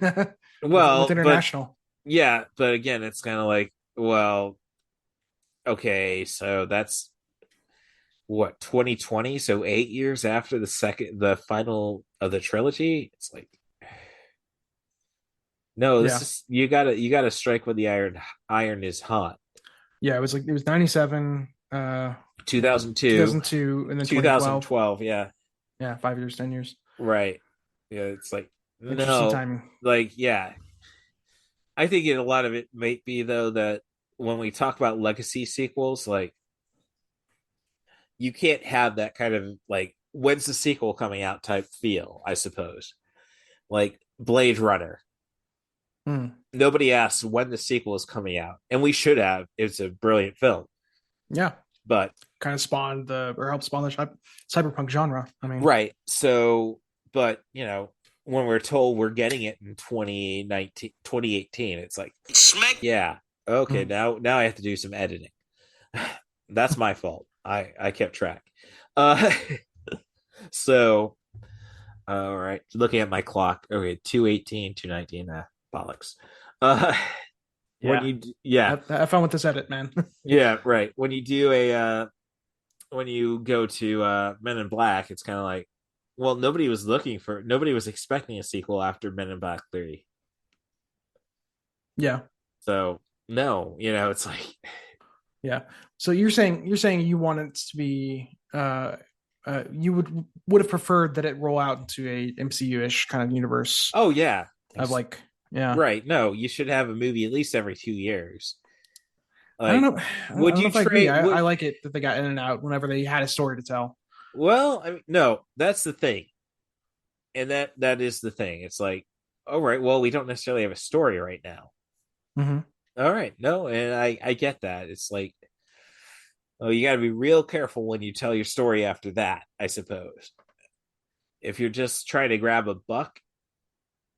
Are you saying there's high expectations when you take time? Right, exactly. Yes. Yeah. Yeah. And you could argue that they didn't live up to it. I mean, Men in Black 2 is certainly the least popular. Right. Well, I don't. International might be lower. I don't know. Well, that's true, but I'm just saying it's like nobody expected a spinoff. Yeah. Yeah. So, all right. Do you have any more notes that need to be addressed? No, that's really it. I think we kind of landed on it being just a fun buddy cop movie, and that really is what drives it. That's the most essential thing about it. Is a buddy cop movie. Has some thoughts on humanity and their place as kind of not that big of a deal in the universe. Makes more sense than the Rush Hour franchise. Yeah. Lots of good chemistry and good effects, and yep. I don't know. Oh, no, great effects. Yeah. Great effects. Yeah. Not even good. Great. I mean, just phenomenal. Yep. And the fact that they hold up after 26 years is absolutely remarkable. Mm-hmm. So. All right. Yeah. Okay. So do you got anything to plug? No, as you noted earlier on, I'm not really online all that much. I might maybe I'll wrap up a little bit if I want to get more into this kind of thing. But for now, I'm just kind of around. I have an account on Mastodon, but I don't really post anything there. Right. So. No, I know you're on Discord. Yeah, there's so many weird things that the far right got to before everything. It's like, do I really want to go? Like, I can't make sense of a lot of it. So, no, I hear you there, but thank you very much for the conversation. Love to have you back on if you ever got the time. Yeah. Sure. So yeah. Otherwise, you can find this on the 90 for Chill the podcast with Cat Bus Russ. My Twitter account is at Cat Bus Russ. You can find me on Mastodon at Russ Stevens at mastodon.social, but I think they do kind of shorten it. They're getting better on Mastodon. Yeah. It will be a better place. Screw Zuckerberg and screw his threads. Yeah. But otherwise, you want to be on the show, just send an email to russthebus07@gmail.com. That's RUSSTHEBUS07@gmail.com. Offer me a movie, a theme, a director, an actor. Try to focus on sub 100-minute material, but I can make anything work if you're willing to put the time in. Rate and subscribe on your favorite podcast apps. I'm an Apple guy myself. I will reciprocate said reviews. Username is the Scoop Staley. 5 stars is what I'm looking for. Be as honest as you want in the text, though. Otherwise, talk trash about it at Cat Bus Russ. And I just got to thank Stacia Harden for keeping an eye on my ass for the last 19 years. And I hope she's hugging the hell out of little Skimbleshanks, the one-eared angel. So, yeah. If anything, I guess thinking about the bigger universe thing, thinking about my best friend and my second favorite cat. I still have my first cat, the queen cat Ava. But thinking about them still being around makes me think there might be something grander to this universe. So, any last words from you, Sam? No, thanks for having me on. It was fun. Thank you again. Yeah, as I say, I'm always going to be looking for people. So, yeah, you feel in the mood, got a movie, hit me up. I'm always up for Porco Rosso. I will say that. I might do that. Maybe I'll just give it a watch sometime and take some notes. We'll see. All right, cool. Just let me know. So, thanks again for coming to 90 for Chill the podcast, and have yourselves a good week. Can I hear a wahoo?